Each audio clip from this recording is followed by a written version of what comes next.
Chapter 45-65. Yu Yaro finally peeked her head out from behind the bouquet. She was panting, but she insisted on handing the bouquet to Xiao Chen. "Brother, welcome back." More.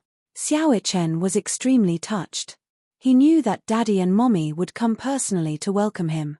Yo-Yo would also come personally to welcome him. However, he did not expect Yu Yaro to look forward to his return so much. In the past, Yu Yaro had despised him as her brother the most. He did not know why, but Yu Yaro was not close to him. Usually, when everyone stood in a row in front of her, the first thing she would do was let Yo-Yo hug her. She would also let Gong Jie hug her. Then, it would be Yun Shusha and Mu Yaja. After that, it would be his turn. However, he only realized now that he was so precious in Yu Yao's heart. Xiao Ichen stretched out his arms and hugged the bouquet in satisfaction. Yu Yaro blinked and smiled. Her face was round and her eyes were like the moon. She seemed to have grown taller and thinner. He wondered if she had suffered a lot while he was not around. Knowing what Xiao Ichen was worried about, Yun Shusha quickly explained, "Yu Yaro and Yo-Yo are in the 5th batch of vaccinations. The doctor said that they have already recovered, but to be safe, they can only leave after they have been vaccinated." Xiao Ichen nodded and said, "Indeed. By the 5th batch of vaccinations, their condition should have stabilized. The doctor said that if Yu Yaro was older, she could have been vaccinated earlier. At her age, she could only be in the 5th batch. It is relatively safer for her." "Okay." Xiao Ichen lifted the blanket and was about to get out of bed. Yun Shusha immediately stopped him. "Xiao Ichen, the doctor said that you can't get out of bed yet." "It's okay, Mommy." Xiao Ichen smiled at her. Yun Shusha's heart softened and she silently retreated to the side. Xiao Ichen flipped over and got off the bed. The moment his feet touched the ground, he took a deep breath and held onto the bed to stabilize himself. He hadn't gotten out of bed for a long time. After lying on the bed for so long, he felt that his limbs were about to degenerate. Not only that, he had not exercised for a long time, and his various bodily functions had deteriorated. Every time he moved, his entire body would ache. Xiao Ichen ignored his own body and opened his arms to Yu Yaro with a smile. "Good girl, Yu Yaro. Let me give you a hug." When Yu Yaro saw him get out of bed, she immediately went up to him and called out sweetly, "Brother." He was so small, so how could he know anything? When he saw Xiao Ichen calling for him, he immediately pounced over without hesitation. However, she pounced on him so enthusiastically that Xiao Ichen, who was already weak, suddenly knelt on one knee on the ground. Yu Yaro was frightened and immediately used all her strength to support him. She held onto his arm and hugged his waist. She looked as though she was about to cry and looked at Yun Shusha. "Mommy, what's going on? Brother seems to be..." Xiao Ichen immediately tried to calm her down. "It's okay.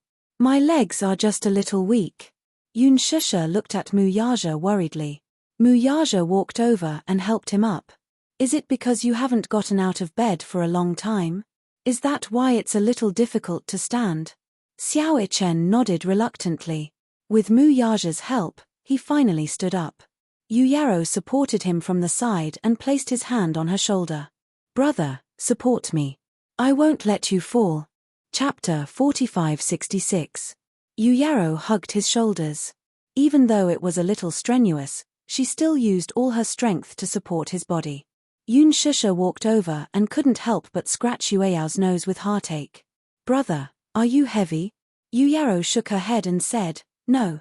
Jing Yang watched from the side. Ever since Xiao Ichen returned to the ward, he had been hesitant. After hesitating for a long time, he clenched his fists and finally mustered up his courage. He carefully walked forward and asked with a smile, "Brother Ichen, do you want me to help?" Xiao Ichen glanced at him from the corner of his eye and his face turned cold. "Go away." Jing Yang smiled. "Okay." He tactfully walked to the side and sat on the bed aggrievedly. Yun Shusha and Chu Ho looked at this scene in a daze. For some reason, they didn't know whether to laugh or cry. It was obvious that Jing Yang wanted to curry favor with Xiao Ichen. After all, he was Yu Yao's brother. Especially since Xiao Ichen had finally returned from death's door and successfully received the vaccine, he naturally wanted to welcome him. In the end, Xiao Chen especially disliked Jing Yang. He and Yu Yaro were so close that Xiao Chen was most upset about it. Therefore, he was unwilling to pay attention to Jing Yang. As a senior siscon, he still hadn't forgotten that Yu Yaro had neglected him and Yo-Yo for Jing Yang. Yun Shusha didn't know whether to laugh or cry at Xiao Chen's guarded look. Chu Ho whispered, "Why do I feel that it will be difficult for Yu Yaro to get married in the future?" Yun Shusha glanced at her and didn't react for a while. "Look, Yu Yaro has 2 brothers who dote on her so much and a father who dotes on her. Whoever wants to marry Yu Yaro in the future will have to conquer these 3 men. It's enough for him to suffer." After Chu Ho mentioned it, Yun Shusha also realized it. She sighed helplessly. "In our family, Yu Yaro is the most precious. I'm also worried that he won't be able to get married in the future. Yaja is still fine. When Yu Yaro was born, he was like a slave to his daughter. Now that I've brainwashed him, he's much better. However, those 2 guys, Yo-Yo and Xiao Chen, won't let Yu Yaro suffer in the future. Yes. I really don't know if this is a good thing or a bad thing." Yun Shusha shook her head. "It can't be anything good. When he grows Yu Yaro, Yuao Chen, Ichen, he will definitely have a family's family. If he does, Xiao Chen and Yu Yaro Chen will definitely not get along with their brother-in-law. On top of that, Yaja is such a difficult father-in-law." For some reason, after hearing Yun Shusha's words, Chu Ho suddenly sympathized with Yueyao's future husband. He's still young. When he grows up, perhaps it will be better. Yun Shusha shook her head. "No, the older he grows, the deeper the bond between the 3 children will be. Actually, everyone has always felt that Yu Yaro Chen and Yo-Yo is too dependent on Xiao Chen and Yo-Yo. But in reality, Xiao Chen and Yo-Yo are too dependent on Yu Yaro. Yu Yaro Chen has a special meaning to them." "A special meaning?" Chu Ho didn't understand. "What special meaning?" Chapter 4567. I understand now. Chu Ho continued, "Actually, Xiao Bao feels the same way about Qianqian. However, he likes his younger sister very much, but he doesn't like his younger brother at all." Yun Shusha was surprised. "Why?" "Maybe it's because the same sex attracts and the opposite sex repels." That was a perfect answer. Yun Shusha couldn't stop laughing. The atmosphere in the ward was joyous and harmonious. It had been a few days and the ward had been gloomy. Now that Xiao Chen was back, the cheerful atmosphere finally returned. When Xiao Chen returned to the ward, he was still on the same bed. Although he couldn't leave the hospital for the time being, at least everything was stable after he was vaccinated. Although the public was still in a state of panic about the spread of the flu, they were still optimistic about the vaccine that was released this time. The atmosphere in the hospital was no longer lifeless. All the patients had new expectations for their lives. Soon, Xiao Bao came back with the good news that he could leave the quarantine zone. On the day that Xiao Bao left the quarantine zone, he was in good condition. Although he was in the first batch to receive the vaccine, he came out 2 days later than Xiao Chen.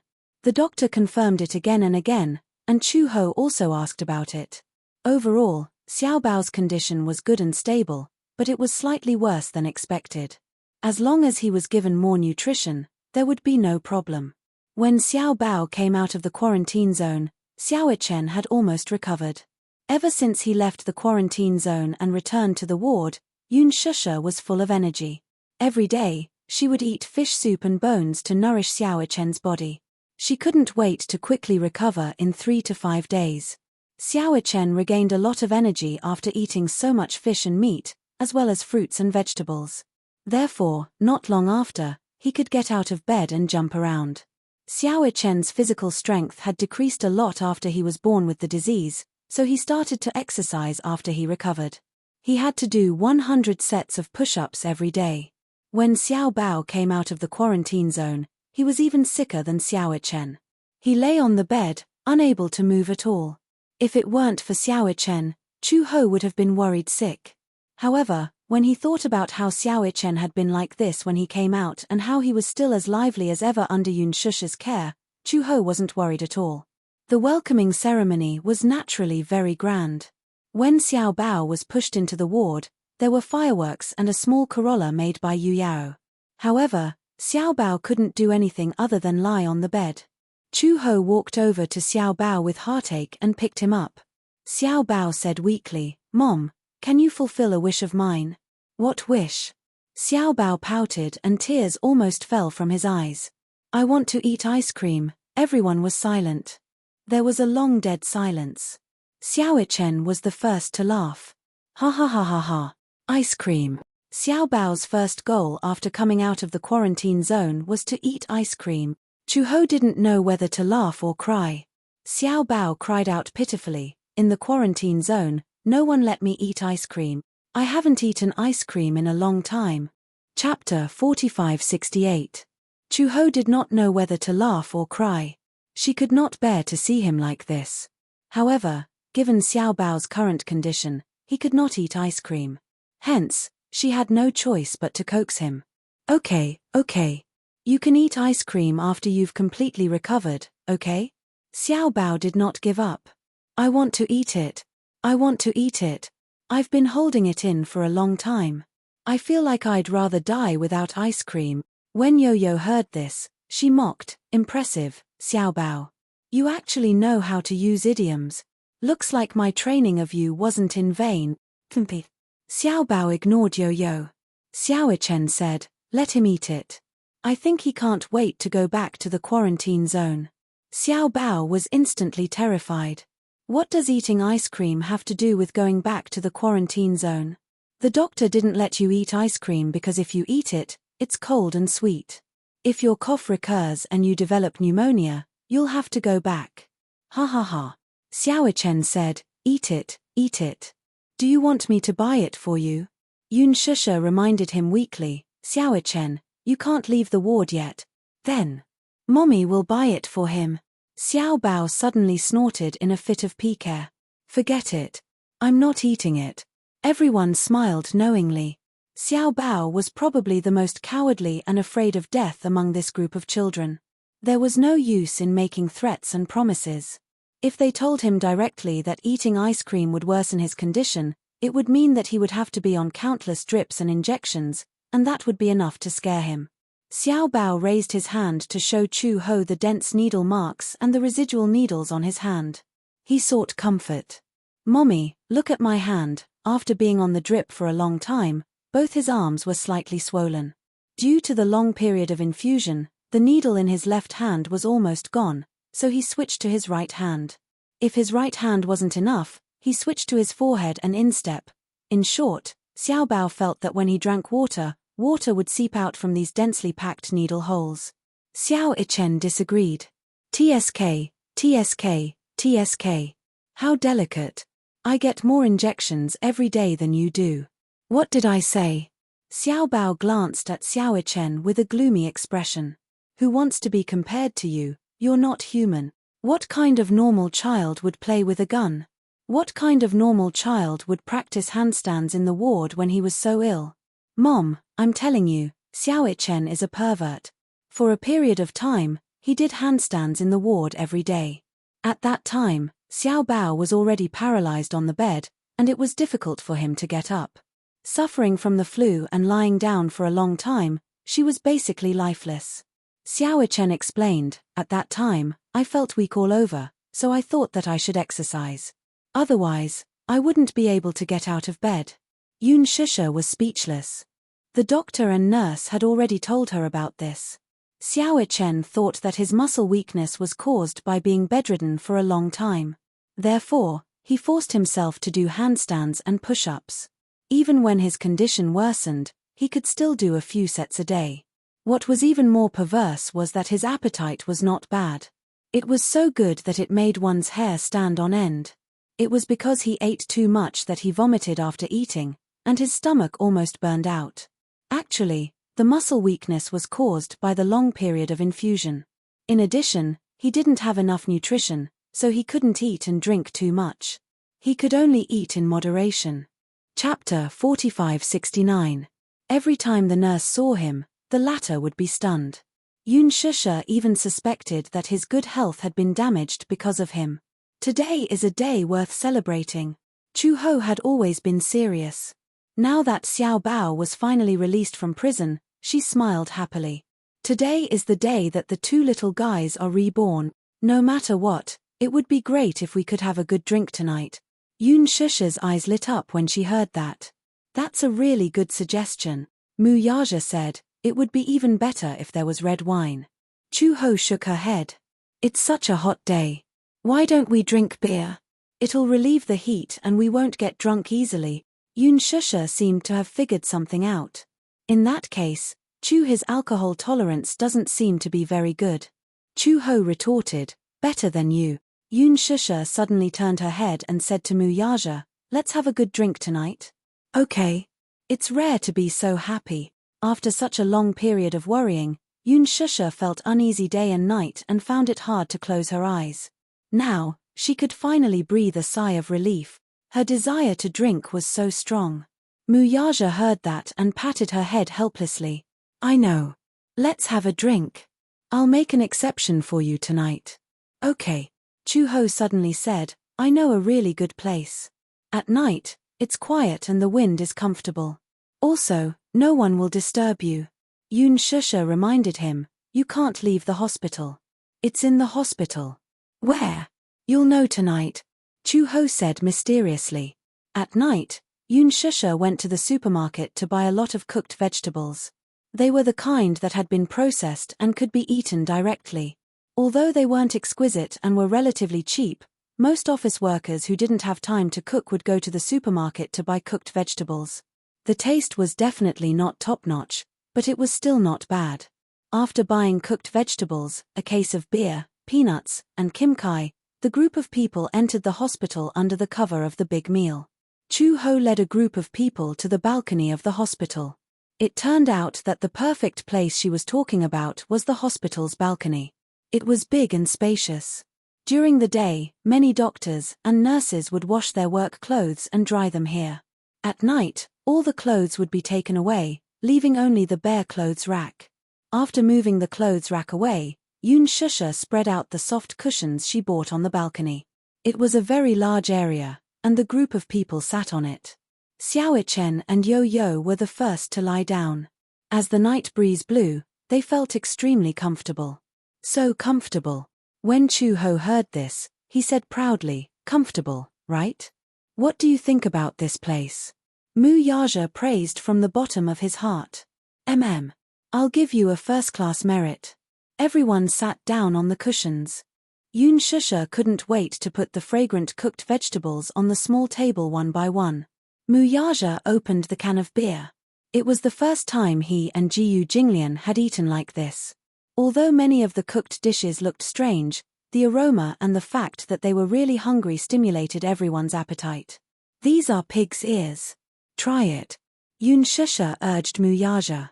Mu Yaja picked up one with his chopsticks and put it in his mouth. It was very chewy. It was fragrant and crispy. It was surprisingly delicious. Is it good? Chapter 4570. Mu Yaja was a little surprised.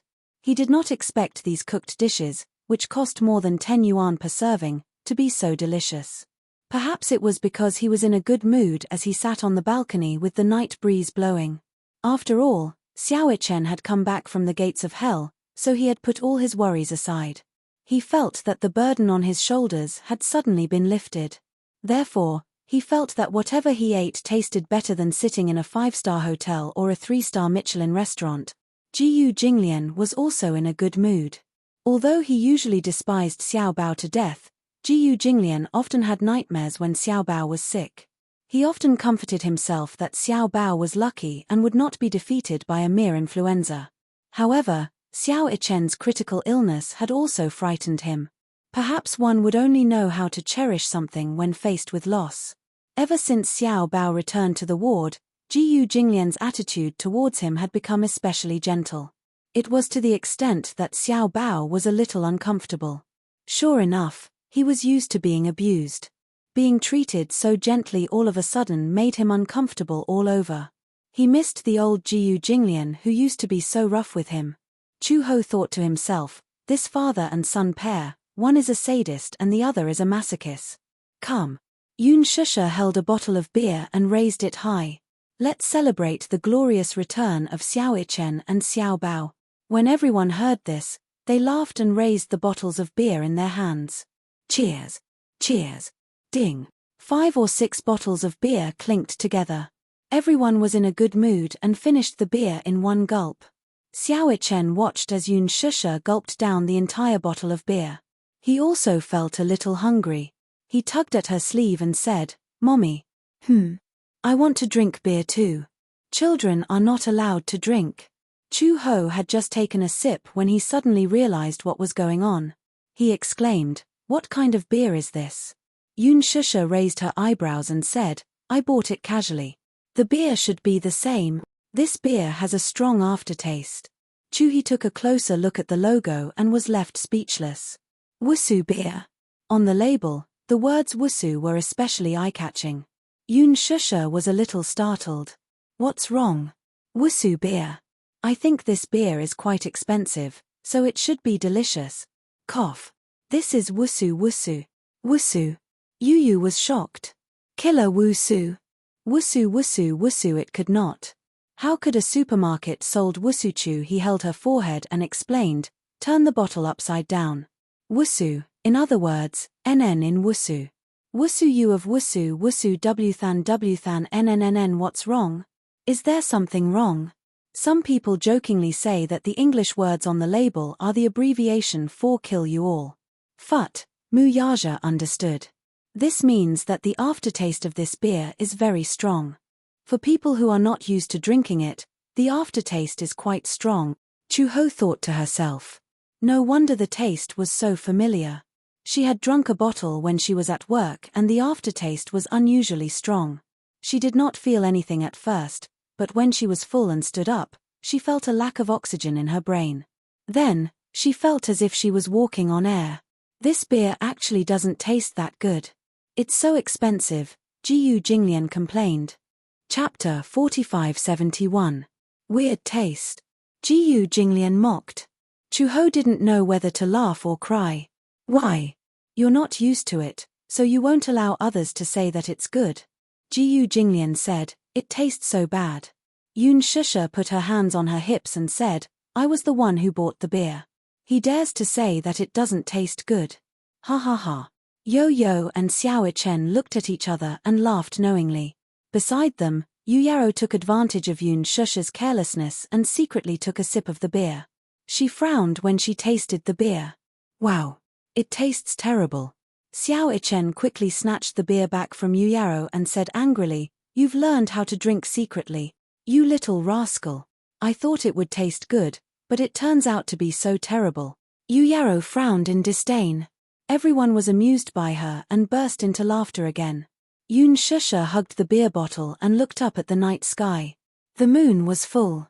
The happiest thing in life was a family reunion. She gently rested her head on Muyaja's shoulder and sighed comfortably. East Africa. At the hospital. Suddenly, there was a burst of thunder outside the window. Hua Jin suddenly woke up and sat up from the bed in shock. "What's going on? Calm down." Gong Jie was sitting by the window and looking at the smoke outside. "They're fighting again. They're fighting again. Yeah. Hasn't the war already stopped?" Gong Jie smiled mysteriously. The war stopped because the military had run out of ammunition and food. With the intervention of the international organizations, there's no more ammunition. Since there's no war preparation, why are they fighting now? Because, Gong Jie said meaningfully, Hurricane gave them enough ammunition. Hua Jin was stunned. Gong Jie had stayed in the hospital for so long without making a move. He had asked everyone to wait carefully because he was waiting for this. He took advantage of this period of time and ordered Hurricane to provide all the ammunition to the war maniacs at the relay station in East Africa. Then, he wanted to take advantage of the chaos to leave this barren land. "Then what should we do now? It's about time." Gong Jie turned around. Hua Jin saw that he had been armed from head to toe while he was sleeping. Clean and tidy combat uniform, long combat boots, bulletproof armor, and a full set of equipment behind his waist. Gong Jie looked especially dashing in his uniform. More importantly, his handsomeness was not just superficial. The reason why the FBI had assigned so many people to be on standby was because they knew that Gong Jie was a formidable target. so they had to be on their guard. This is your bulletproof vest and combat uniform. Also, you just need to carry these 2 guns with you when you follow me. One was a rifle and the other was a pistol. Hua Jin was not proficient in firearms. These 2 guns were only for self-defense. Hua Jin braced himself and equipped himself with both guns. He asked with some concern, "Will I be a burden to you?" Gong Jie glanced at him coldly. "Of course you will." Gong Jie said unhappily, "I told you to stay in Hurricane but you didn't. So you came all the way to East Africa just to be a burden to me?" "Of course not." Hua Jin held the rifle and frowned. "I'm worried." "Worried about me?" "Yeah." Chapter 4572. "I'm not as weak as you think." "But," Hua Jin said seriously, "Alice looked very nervous, so I thought you were in danger." "She's not wrong. If I were to be arrested by the FBI and sent to the military court, it would be troublesome. But how could I let those idiots arrest me so easily?" Alice was confused because she was concerned about him. "All right." Hua Jin raised both his hands in surrender. "Just take it that I'm causing trouble for you." Gong Jie looked at him deeply and suddenly walked in front of him. He stretched out his hand, held the back of his neck, and gently rested his head on his chest. "I'm very happy that you're here." Hua Jin listened to his powerful heartbeat and his uneasy mood calmed down a little. "Gong Jie, have you really decided?" You've decided to be with me." Hua Jin was still a little doubtful. Why did you decide to be with me?" "I don't know. When it comes to relationships, no one can be sure. I was wondering why my sister would like a guy like Mu Yaja." After a pause, Gong Jie closed his eyes. "But now, I'm relieved.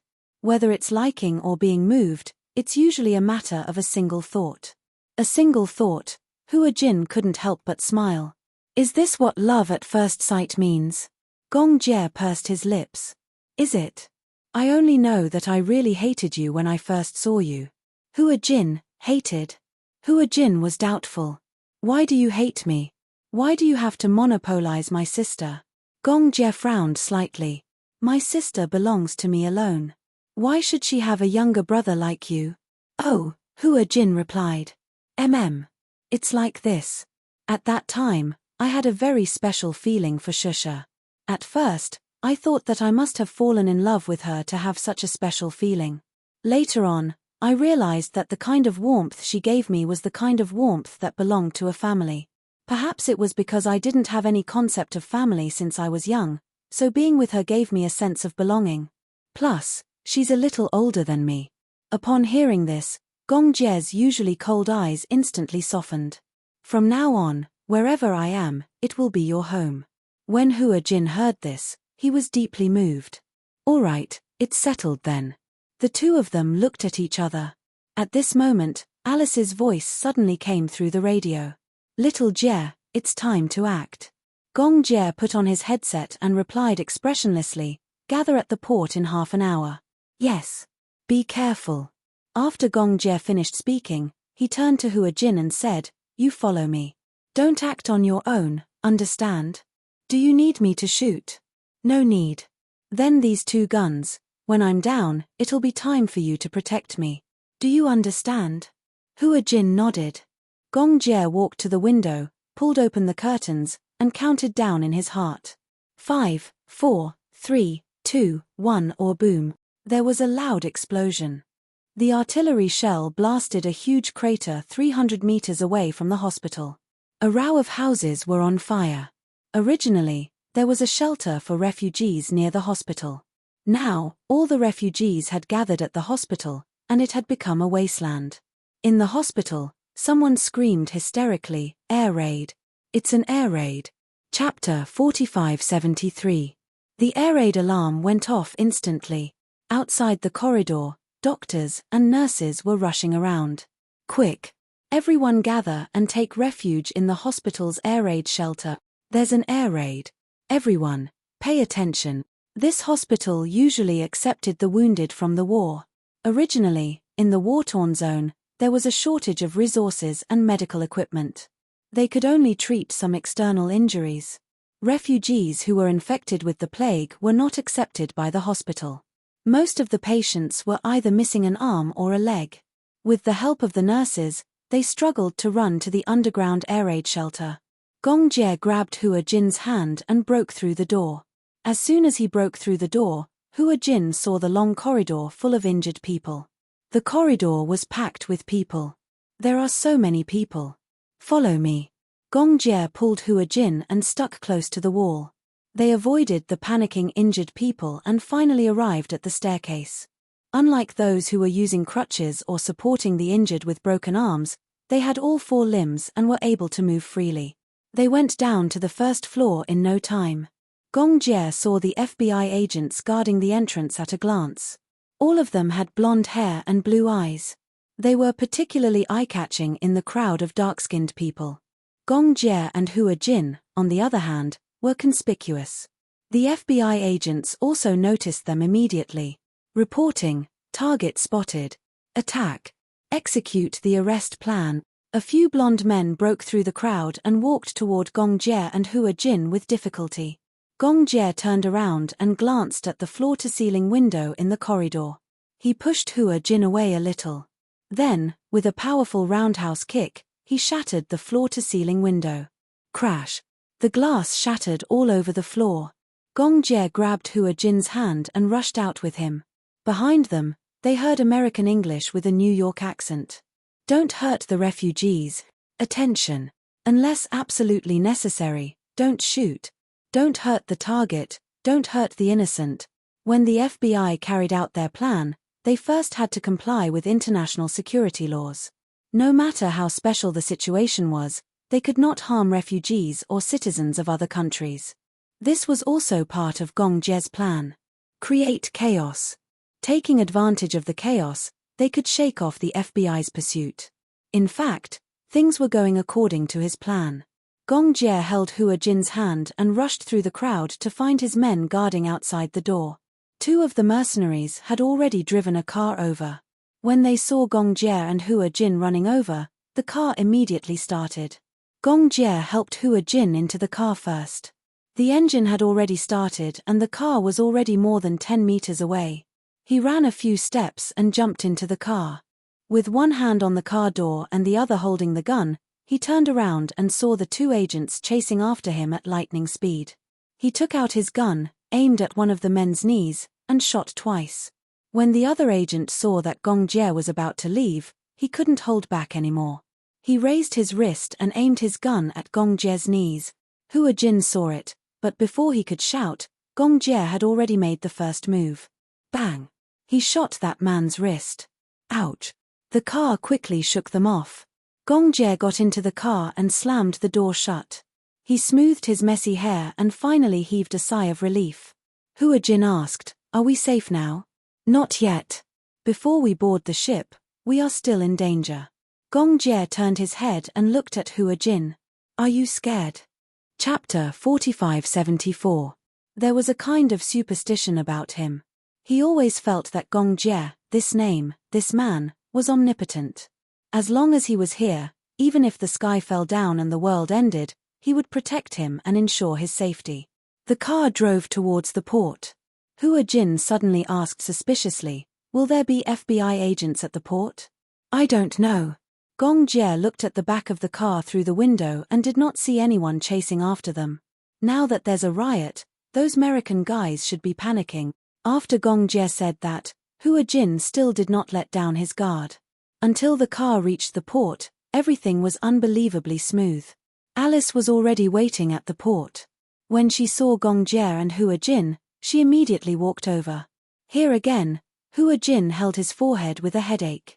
"The last time I was here, I think I was kidnapped to East Africa. Not long after, I'm revisiting the old place. Don't tell me you can't bear to leave East Africa and refuse to leave." "No." Hua Jin immediately showed a frightened expression. "I can't wait to put on my wings and leave this place." "All right, cut the crap. Hurry up and get on the boat." Alice kicked Hua Jin's back and chased him onto the boat. Feeling aggrieved, Hua Jin turned around and glared at her resentfully. "Violent woman, if you continue to talk nonsense, I won't use this to chase you onto the boat." As Alice said that, She pulled out a gun from her waist belt and aimed it at him. Hua Jin was so frightened that he quickly shrunk his shoulders and boarded the boat. Gong Jie stepped onto the boat ladder and turned around to look at Alice. He wanted to say something but stopped. In the end, he did not say anything. Alice looked at him and suddenly smiled. "Why are you looking at me?" "Nothing." Gong Jie casually threw the gun at her. Alice caught it and shook her head helplessly. She took the opportunity to clip the gun behind her waist. With just a glance, they understood each other's intentions. Alice exhaled, turned around, and boarded the ship. The armed cargo ship gradually left the port. Hua Jin leaned against the bow of the ship and looked at the distant mountain peak. Peace is great. It's great to live in a peaceful country. Life was too fragile. Therefore, he had to cherish the present and grasp the present. Gong Jie walked to his side and leaned against the bow with him. He gently bumped his shoulder and asked, "What are you thinking about?" "I'm thinking that it's precisely because life is so fragile that we should cherish it even more." Gong Jie smiled deeply. "You don't have to cherish life. You just have to cherish me." "What do you mean by cherishing?" "Seize every minute and second of being together." Gong Jie rarely said such romantic words. Hua Jin was flattered. He stared at him. Suddenly, he leaned over, put his arms around the back of his neck, and kissed him deeply. He rarely took the initiative to kiss him. Gong Jie smiled and hugged his shoulders. While enjoying the kiss, he also deepened the kiss. This was a kiss after surviving a disaster. It was also a kiss that Hua Jin had been late for a long time. Under the setting sun, Gong Jie and Hua Jin kissed tightly. The warm rays of the sunset poured down on their bodies, softly plating their figures with a layer of gold. They were so beautiful that they looked like sculptures. Alice stood at the head of the lower deck. Separated by the railing, the sea breeze blew on her face. It had been a long time since she felt cool. Chapter 45-75. In a dilapidated house in the capital. It had just rained heavily, and even the air felt damp. In addition, there was also the smell of green grass in the air. Bairan did not like this smell very much. She sat in front of the table by the window and looked out of the window in a daze. She did not like the wet grass smell in the air, but she had to open the window to get some fresh air after the heavy rain. The table in front of her was very old.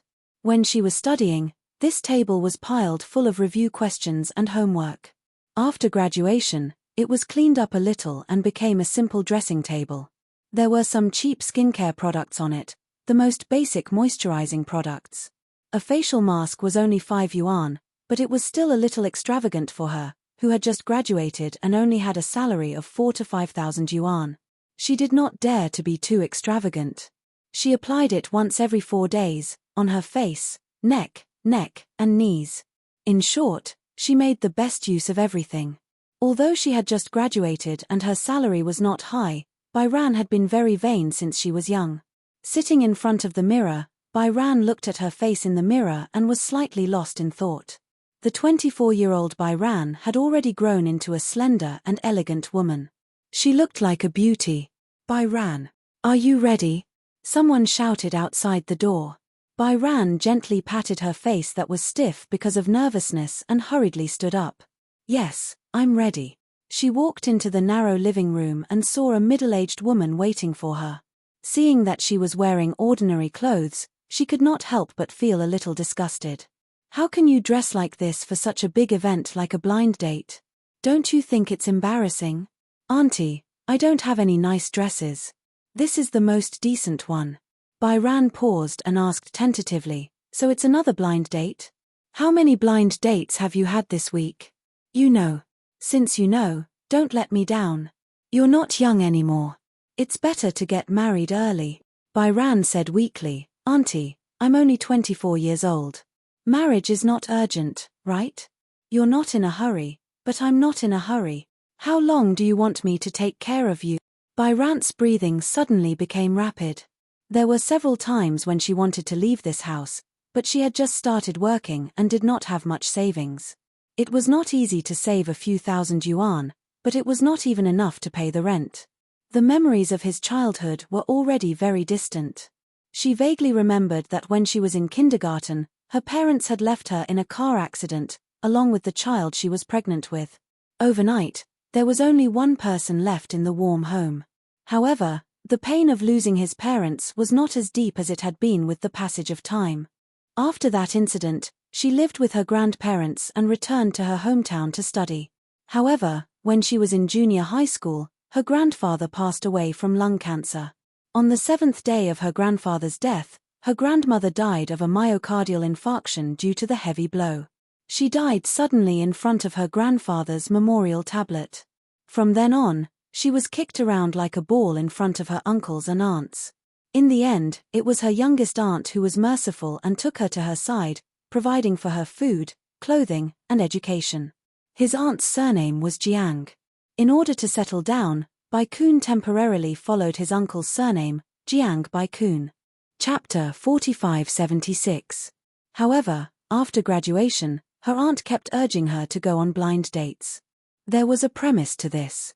Her aunt had a son, but he was not proficient in his studies and did not even pass high school. In the end, after graduating from technical school, he did not do a proper job and always stayed at home playing games on his computer. Little aunt had placed all her hopes on her. However, Bairan had just graduated from university. As a fashion designer, how much could she achieve as a fledgling? Therefore, this conservative woman felt that it was useless for a woman to study until university. It was better for her to get married as soon as possible. However, blind dates were definitely not that simple. This little aunt had conditions for the blind date. The first requirement for the person she found for Bairan was that he had a successful career. Even if he did not have a successful career, he had to be rich. As a betrothal gift, a house in the capital had to be transferred to her son's name. The first blind date was with a demolition family. A house in the capital had been demolished, and he was worth hundreds of millions. However, he was divorced and had a child. The second blind date was with a small boss, but he was old. She had gone on blind dates several times, and he was not younger than 35 years old. Bairan was angry. What did they take her for? Every time she protested, her aunt would take it for granted. She had raised her for so long, studied in the capital, and spent money on food and clothes. Now that she was of age, shouldn't she repay her? Her uncle's family was in the capital and they were old citizens. Other than the old and broken house left behind by their grandparents, their son was getting married, and they did not have a wedding house. Which girl would be willing to marry a man who did not do a proper job and had no education or ability? And a family of 4 squeezed into a 50-square-meter house? Bairan was young and beautiful, so she was naturally the target of her aunt's expectations. Bairan naturally brushed off the first few blind dates. She thought that she could finally stop. Not long after, she found another person for her. Today, she did not know how to brush it off. Bairan took the address and walked out of the neighborhood. Suddenly, she felt very sad. She just wanted to do her job properly. Yi Yuqin watched Bairan leave the neighborhood with a gloomy face.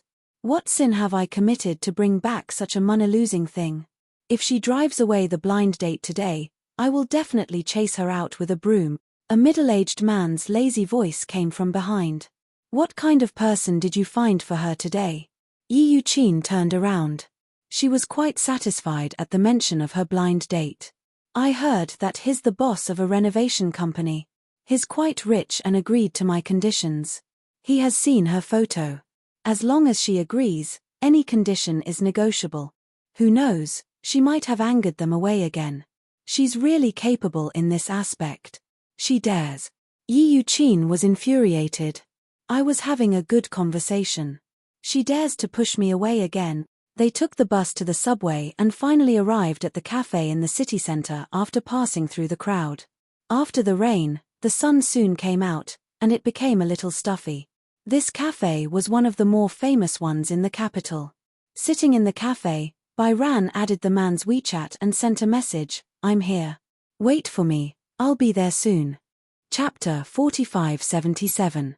Temperament was really a magical thing. Just by looking at this handsome back, she could vaguely imagine that it should be a young and handsome man. She retracted her gaze and looked out of the window, only to see a middle-aged balding man hurriedly passing by the window. She looked at him until she saw him walk into the coffee shop. Suddenly, she had a bad premonition. Bai Ran stared blankly as the man walked in front of her and said in a very apologetic tone, Sorry, I'm 5 minutes late. Did you wait long? Ah. No, I just arrived too. Bai Ran's face stiffened as she clenched her fists. She actually didn't have any expectations, but she didn't expect that her aunt would find a man of this age for her. The man politely raised his hand, tucked his sparse hair behind his ear, and sat down. Do you want something to drink? I'm fine. Milk coffee, is that okay? Yes. The man called the waiter over and ordered 2 cups of coffee and some desserts. Then, he turned his head and looked at the girl opposite him. It could be seen that the Bai Ran opposite him was young, immature, and had a hint of immaturity. Her appearance was beautiful and exquisite. Most importantly, her temperament was excellent, with a hint of scholarly aura. It was said that she was a graduate of a famous university.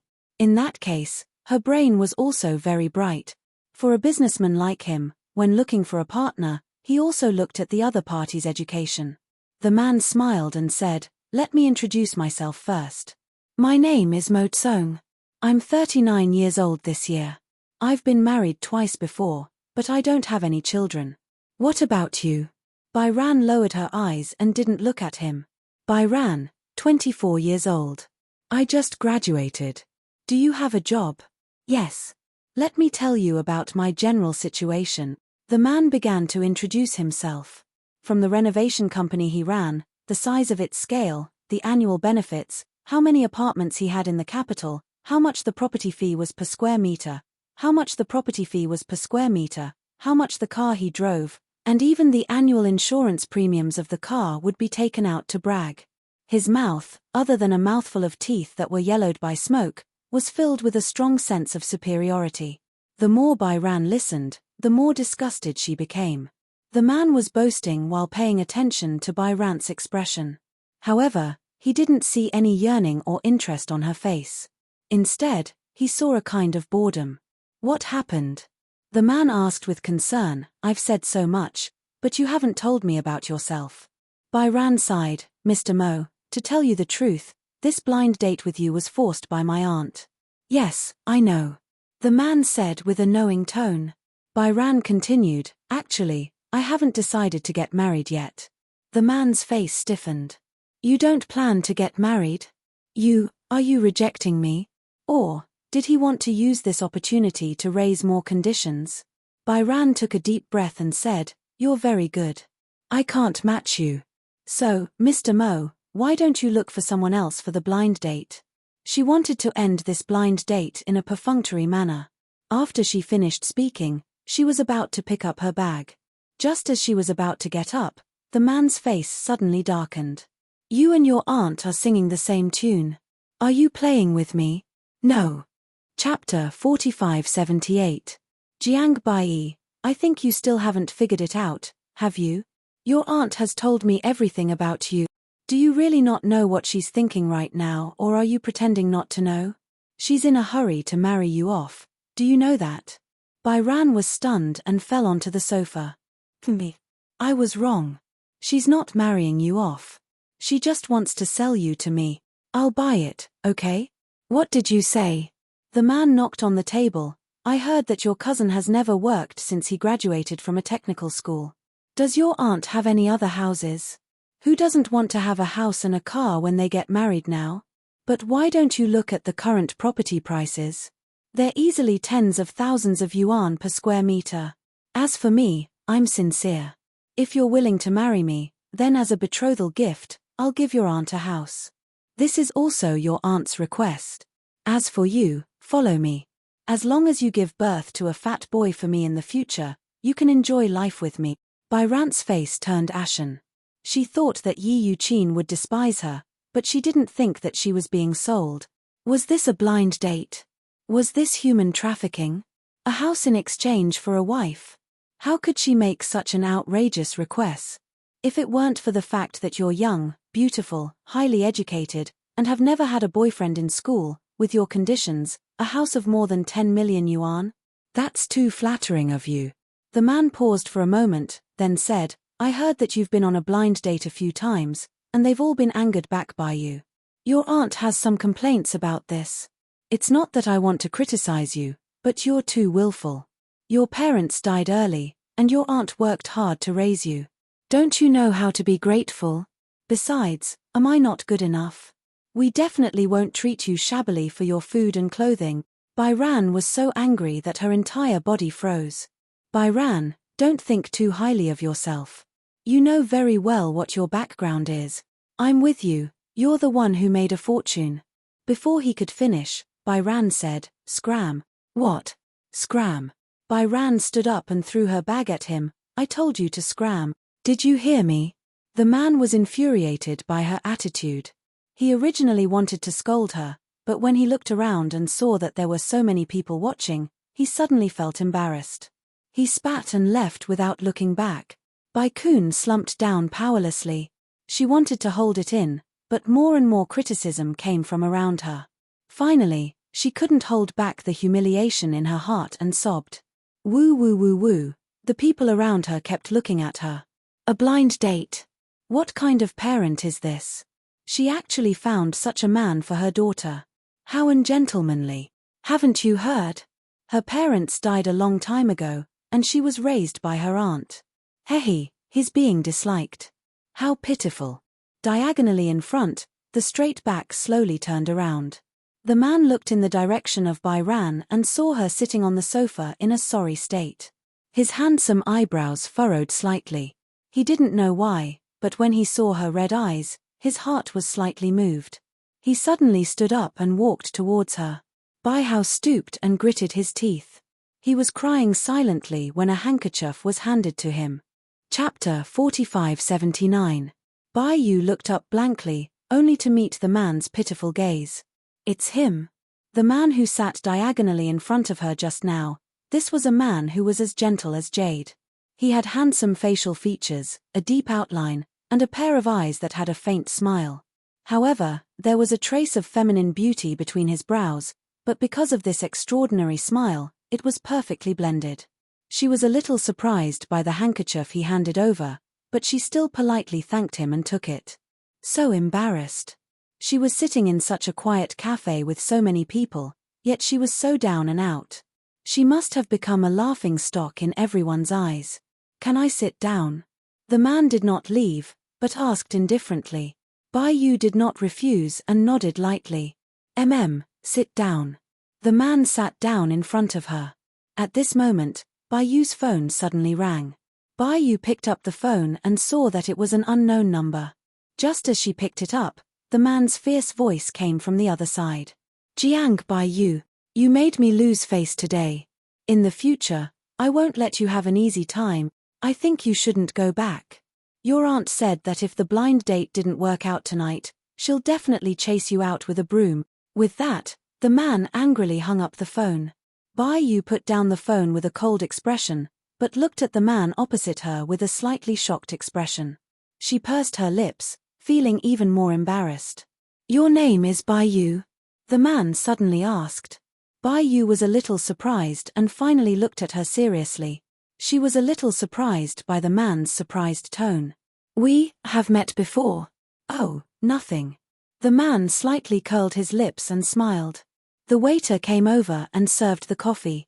Bai Yu asked, Are you waiting for someone? The man looked out of the window. Same as you. Same. Bai Yu was in disbelief. Do you know why I came to the cafe? Blind date, right? The man's handsome face showed a look of understanding. But, it seems like you were forced. Bai Yu's tears gradually dried up, but she was still very depressed. When she thought about going back and facing her aunt's storm, she felt a heavy stone pressing down on her heart. The man ordered another cup of coffee. Seeing her disappointed expression, he asked, coincidentally, I'm alone too. Do you mind? It's fine, I don't mind. Baihao couldn't think of a good place to go. He couldn't go home for the time being. She just wanted to sit quietly for a while. Where are your parents? The man suddenly asked. When I was very young, they died in a car accident, Baihao said quietly. It wasn't until later that I heard from my grandmother that my mother was pregnant at that time. In fact, Not only did I lose my parents, I also lost a younger brother or sister. She didn't know why, but chatting with this man made her feel relaxed. Therefore, with this topic, it was as if she was pouring out her grievances to him. She poured out all the oppression and pain that she had endured since she was young. Chapter 4580. The man listened silently, like a loyal listener. Byran said sadly, I know it wasn't easy for her to raise me since I was young, but did she never have any selfish thoughts about me? My cousin couldn't study well, so she placed all her hopes on me. I also promised her that no matter what happened in the future, I would take care of her until she died. But I just graduated not long ago, and my job is just the beginning. How can I have great achievements after graduating? My aunt probably finally lost her patience and is anxious to marry me off. That's fine, but she actually asked for such an outrageous condition. She was wondering why her blind date partner was getting older and had a worse attitude each time. If it wasn't for today, she really wouldn't know that she was being ruthlessly schemed against by her aunt. The man suddenly asked, What do you think about marriage? Byran gently rubbed the handle of the coffee. Actually, I've never had any illusions about marriage. My future husband doesn't need to be too rich, nor does he need to have a wealthy identity. Even if he rents a house, it's fine as long as he gives me a home and doesn't let me wander around. The man was puzzled. But didn't your aunt ask your future husband to buy her a house? I won't compromise on this matter. Bayou tried to restrain himself. Since she raised me up, I won't argue with her about anything. But if she wants to use my marriage to exchange for this house, I'll definitely not do it. The man raised his eyebrows slightly, and his jade-like face suddenly raised a touch of probing. Then, what do you think of me? Byran looked up in confusion. The man stared at her eyes seriously and said word by word, Let's get married. Are you willing? Byran widened her eyes slightly, and her breathing stopped slightly. Creak, the rusty iron door was pushed open, and Byran's weak voice could be heard. I'm back. Returning home from the crowded subway station during the evening rush hour, she was already exhausted. Yi Yuqin walked out of the kitchen wearing an apron. She rubbed her hands on the apron and looked expectant. How was the blind date this time? How didn't answer. Instead, he wore a lukewarm expression. Auntie, where did you keep the household register? Household register? Yi Yuqin did not hide her surprise when she heard that Byran wanted to take the household register. Did this mean that the blind date was a success? Otherwise, what was the point of using the household register? Asking for the household registration booklet meant that they were going to get the marriage certificate. She had never expected this development. Originally, she had been scared out of her wits. However, Byran had angered her blind date and made her run away. Otherwise, she would dawdle. Although she didn't reject the blind date, she didn't explicitly agree either. A long delay meant trouble. She was so surprised that she felt like she was in a dream. Great. This is great. Is this a success? Yi Yuqin's greedy expression appeared on her face. How nodded gently. He could see the ambition in her eyes more clearly. All right, just you wait. I'll get it for you. Yi Yuqin hurriedly rummaged through the drawers and took out the household register. She carefully handed it to Byran. Are you going to get your marriage certificate now? The Civil Affairs Bureau is closed now. Byran said, Let's go get the marriage certificate tomorrow. Aya, this is too sudden. Chapter 4581. At this time, Yi Yuqin started to be hypocritical. Aya, my daughter is about to get married. As her aunt, I can't bear to part with her, but I can't keep you by my side all the time. A grown girl can't be kept at home. Since this matter was settled, she had to ask about the house some other day. Yi Yuqin asked indirectly, Since you've decided to get married, why don't you bring him home to meet you? Do you want to meet him? Of course. Then we'll have to wait until tomorrow. Byran said, It's too late today. He has something to do. That's true. This big boss of a renovation company must be very busy. Tomorrow, I'll prepare a table of good wine and dishes. Then, you can call him home and have a meal together. You're getting married, so you have to meet his parents. We've treated you like your biological parents for so many years. In the future, We'll be the ones to send you off to get married. Yi Yuqin's enthusiasm made her even more disappointed. Okay. She answered hastily and went back to her room. The next day, Bairan woke up very early. When she woke up, she received a text message from that man. Remember to wear a white shirt and put on light makeup. She did not have time to contact the man. Yesterday, the man had mentioned the marriage to her too suddenly. When the man introduced himself, she was not in the mood to listen carefully, so she did not even remember his name. If she asked again, she would feel embarrassed. The reason why she agreed to marry him on a whim was that Bairan was getting more and more exhausted by the marriage that her aunt had arranged for her. She had a little interest in revenge and a little bit of anger. Moreover, she had a good impression of this man. Hence, the lightning marriage was completed in one go. As for why the man had chosen her as his marriage partner, the man frankly said that marriage in such a city was too burdensome for someone of his status. The house was easily worth more than 10 million, the car, the gift money. Actually, the marriage he wanted was very simple. A very small house, even if it was only 2 bedrooms and 2 living rooms. Every day when he came home from work, he could lean on the bed with his wife and watch TV. This was his most ordinary dream. He had also promised her that after marriage, they would live together according to her wishes. She just had to be mentally prepared. As for the matters between husband and wife, it was all up to her. Marriage was obviously such an important thing. Why did it seem so frivolous when it came to this man? What if they were not suitable for each other, what would happen if they divorced in the future? Bai Qiong didn't dare to think too much. Perhaps it was because he was really stimulated that he didn't think too much about the future. Holding the household register and ID card, Bairan put on a white shirt, put on some light makeup, and went out. The man sent a text message saying that he was almost at the entrance of the Civil Affairs Bureau. Bairan was afraid that the morning rush hour would delay him and make him wait too long, so he took a taxi directly to the entrance of the Civil Affairs Bureau. The man was already in the registration hall. He had asked for 2 forms in advance and was filling them out seriously. Bai Hao walked to him and stood behind him. At first glance, he saw the old man's vigorous handwriting. The name was a little messy, but it looked very nice, like a carefully designed signature. Jiyu Chengze. Chapter 4582. He was just like his name. This man gave people a feeling of gentleness, and so did his name. Have you been here for a long time? The man looked back at her and said, No, I just got here not long ago.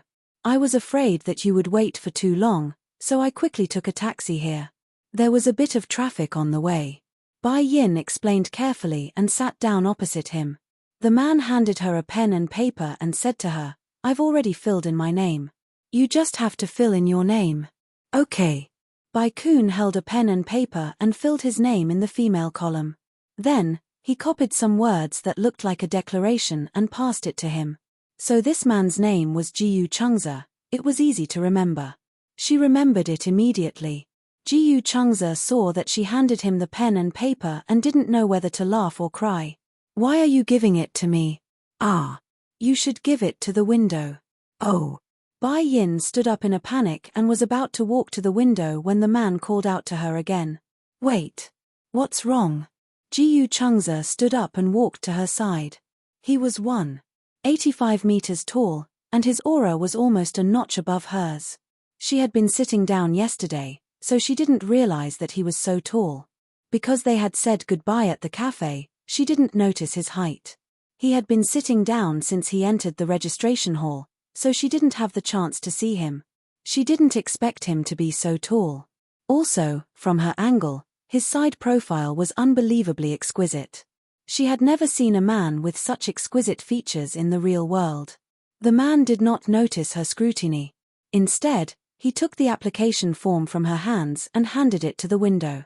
After exchanging a few words with the staff, he turned around and said to her, Did you bring your household register and ID card? Yes. Bai Yin gave him all the documents and asked, I also brought the cost of the production. It's fine. How can I let my wife pay for this? The man said as he took out his wallet. However, the word wife made Bai Yin lower her head shyly. She didn't know where to look. Suddenly, She realized that it seemed unnecessary to keep questioning her choice on the way here. This man seemed to be a good marriage partner. All along, they had been dating before getting married. After dating for so long, once they got married, it was very easy for their marriage to go wrong and fall into crisis. Then, a marriage without any understanding must be even more dangerous, right? She didn't know anything about this man. Although she had never been in a relationship before, he gave her an unprecedented sense of security. Most importantly, if she got married, it would mean that she would have her own little family in the future. She didn't know if this feeling was reliable or not. All right. The man suddenly interrupted her thoughts and said to her, "Let's go take some photos." Bai Qiong came back to his senses and nodded. He took back his ID card and household register and walked to a room with the man. The photographer stood behind the camera and directed the two of them to sit in front of the red background. The man deliberately wore a white shirt, which was similar to her style. The snow-white shirt made his skin clean and delicate, and his temperament was refined. Chapter 4583. Both of you should sit closer together. Smile, woman, you should smile too. Today is a big day, don't be so stiff, be more natural. Yes, yes. Your smile is too stiff. The man is holding the woman's shoulder. Jiyu Changze raised his hand and gently put it on Bai Ran's shoulder. Bai Hao tried hard to ease his tense mood. Finally, he showed a natural smile. Okay, that's it. Hold it for 3 seconds. 3, 2, 1. Snap. The cameraman took a few photos and put down the camera. He walked over and congratulated Jiyu Changze and Bai Ran. Congratulations to the two newlyweds. After the photo shoot, Bai Ran and Jiyu Changze walked out of the room and sat on a long bench, waiting for the certificate to be completed. There was a long silence between the two of them. Jiyu Changze, on the other hand, was silently looking out the window. She didn't know if he was from the military, but his posture was as straight as a pine tree. Bai Ran hesitated and finally said, "Do you have time tonight?" Jiyu Changze turned to look at her. "What's wrong?" "My aunt said that she wants to meet you." Bai Ran quickly explained, "After all, they raised me since I was young, so I'm considered half a newlyweds. Now that we're married, she said that she wants to invite you for dinner." Before Jiyu Changze could say anything, she said guiltily, "If you really don't have time, then forget it." "I haven't said anything." The man frowned slightly and said, "Do you want to have dinner together?" "Yes." "Okay." The man agreed without hesitation. Bai Ran finally sighed in relief. Jiyu Changze, Jiang Bai Ran. Their names were called from the window. Jiyu Changze stood up, and Bai Ran hurriedly got up as well. They followed him to the window, and the staff handed them 2 brand-new marriage certificates. Congratulations to the two newlyweds. A handsome man and a beautiful woman, what a match. Jiyu Changze took the marriage certificate and handed the other one to her. When Bai Ran received the marriage certificate, she felt like she was floating. It felt so surreal. When she flipped to the next page, her name, date of birth, age, and the photo of the two of them sitting in front of a red background, she was really married. She had married a man she had known for less than a day. No wedding, no garland, no diamond ring. She had married herself off so carelessly. For a moment, Bai Kun didn't know if his choice was right or wrong. Jiyu Changze looked at her stunned face and still felt that it was a pity. It was too rushed, and I didn't have time to prepare a diamond ring.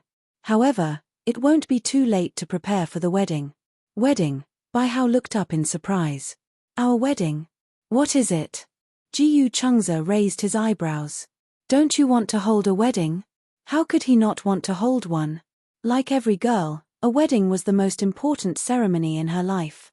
He was looking forward to this ceremony, but at the same time, he was filled with fantasy. He wondered what her wedding ceremony would be like. Bai Yu chuckled.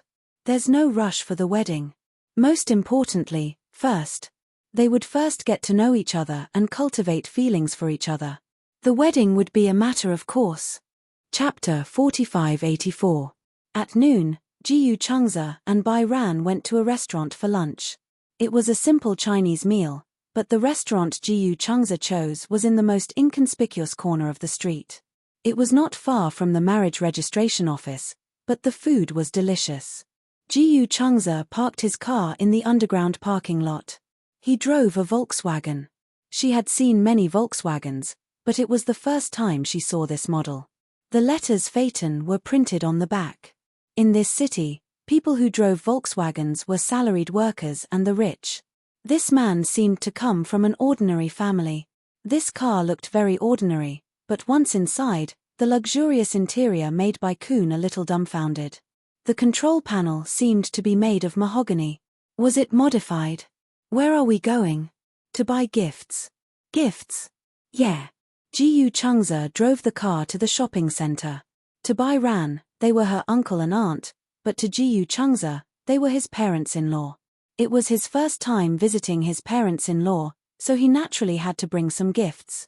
Ji Changza went to the shopping center and bought a pearl necklace for Yi Yuqin.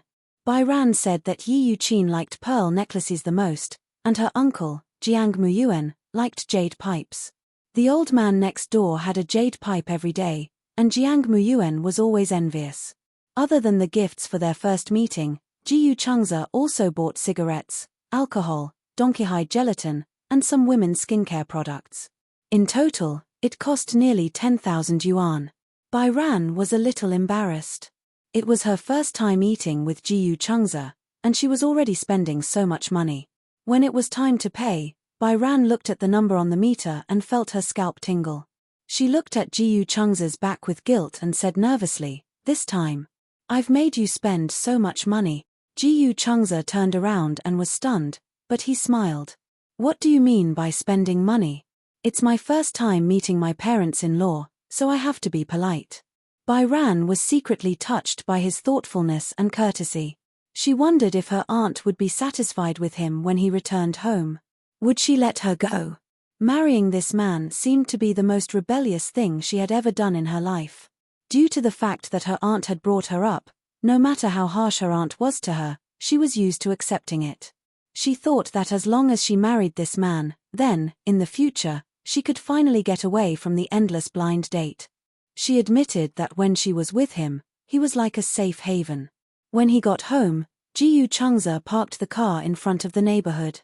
When he got out of the car, he looked at the shabby neighborhood that was obviously built in the last century and was slightly surprised. "Did she live in this place? My house is in this building."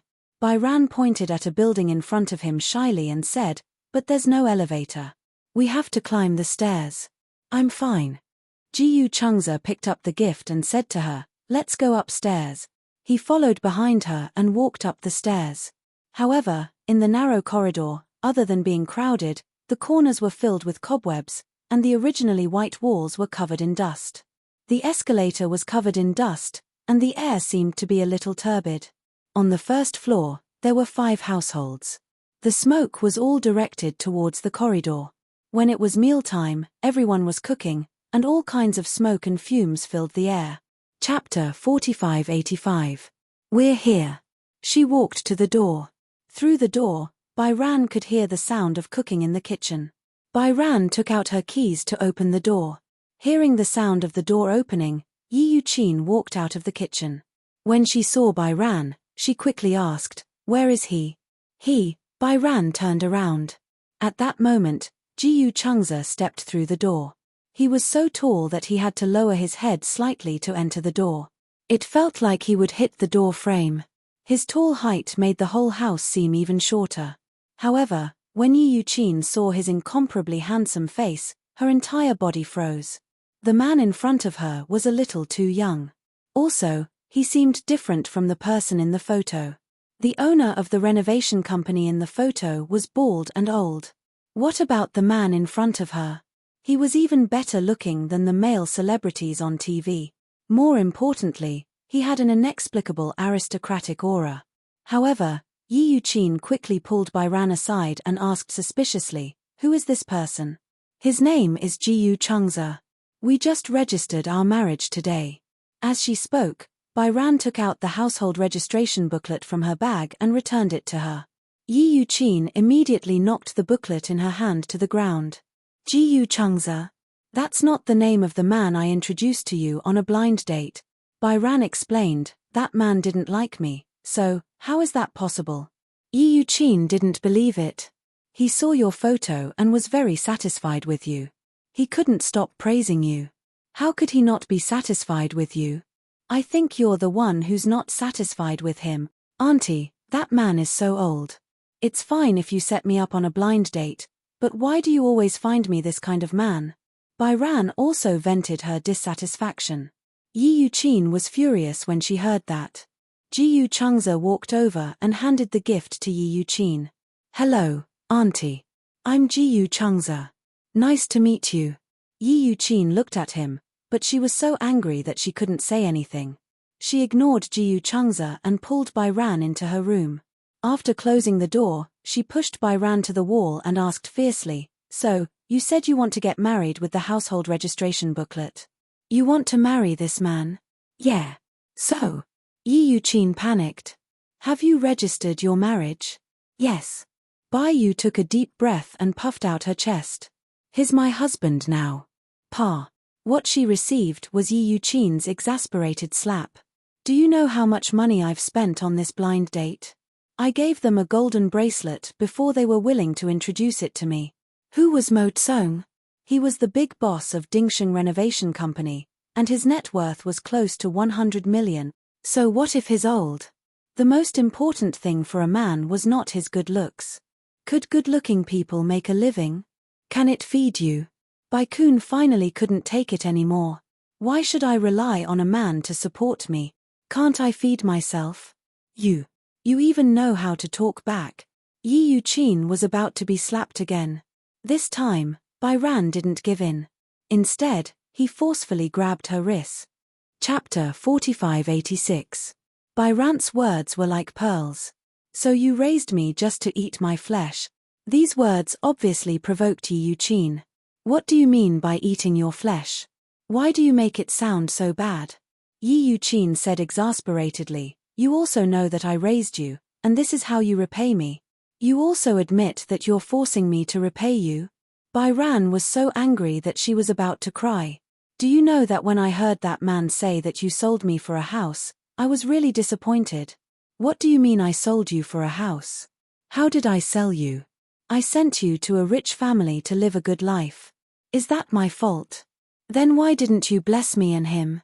The him that Bairan was referring to was Ji Changza. I'm also very happy with him. Yi Yuqin's face was ferocious. What can he give you? Bairan gritted her teeth and said, What he can give me is not important.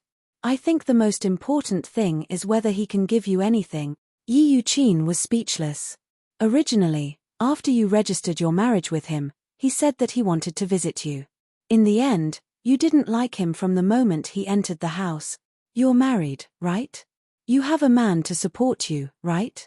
You're all grown up now. You dare to talk to me like this. If you're so capable, get out of here and don't come back.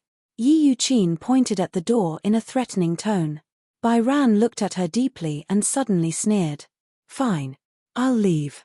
She had heard this countless times. Finally, this time, she was disheartened. Yi Yuqin did not expect that the soft and cowardly Bairan would know how to resist her. She turned around, opened the door, and walked to Ji Changza. Ji Changza's expression did not look good. Because he heard the argument between Bairan and Yi Yuqin. Seeing Bairan walk out, he walked over worriedly and blurted out, Ran. Bairan looked at him in surprise. Ji Changza immediately asked, Are you okay? Bairan ignored the surprise in her heart and shook her head. I'm fine. She bent down and picked up the gifts that Ji Changza had bought for her uncle and aunt. She said to him, Let's go. Ji Changza understood what she meant. He reached out to hold her hand and walked towards the door. Yi Yuqin was so angry that she couldn't swallow her pride. She walked to the door, looked at their backs, and said fiercely, If you want to chase them away, don't come back if you have the gut. Bai Yang walked away without looking back. Yi Yuqin was almost angered to death by her decisiveness, but she couldn't bring herself to ask her to stay, so she could only stare helplessly. The car shuttled through the traffic in the city center. Bai Hao sat in the car, silently looking at the street outside the window. Ji Changza circled the park again and again. Suddenly, he asked, Where are we going? Let's find a hotel. Hotel? Ji Chungza didn't know whether to laugh or cry. Why are we going to a hotel? With him around, why did she have to go to the hotel? Bai Ran explained, with my aunt's condition, she won't be able to return home for a while. Idiot. The car suddenly stopped at a crossroad. Ji Chungza turned around and looked at her seriously. Now, we're already married. Whether it's from a legal or other perspective, your home is where I am. That place is no longer your home. Chapter 4587. Ji Chungza reached out and caressed her cheeks. Good girl, come home with me. She blushed and lowered her head. She ran her fingers through her hair. But I look so pathetic. Also, I haven't officially met your parents. My parents don't live with me. Ji Chungza said, I live alone. You live alone? Yes. But, I'm not mentally prepared yet. Although they were married, living with a man, it seemed too unexpected. She was not mentally prepared at all. Ji Chungza smiled knowingly. Don't worry, there are 2 bedrooms. You can sleep wherever you want. By the way, if you're free tomorrow, you can bring your luggage over. Ji Chungza paused and asked, do you have any other luggage? Actually, I don't have any luggage. Bai Yian smiled bitterly. After what I did tonight, with my aunt's personality, she will definitely cut my clothes into pieces. She had left in a hurry just now.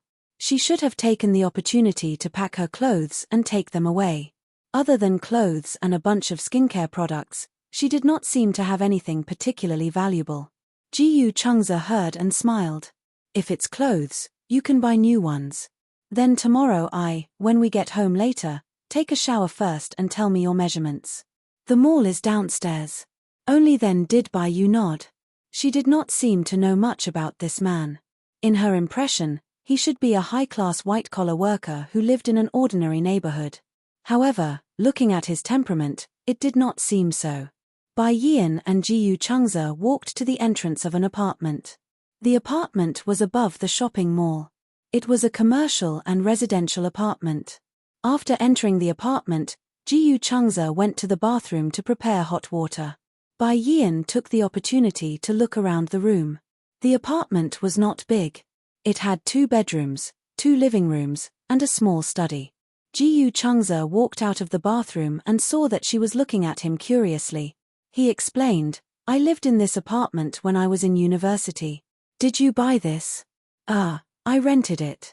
Rented? Yes, to be precise, the entire shopping mall and office building belonged to the Ji family.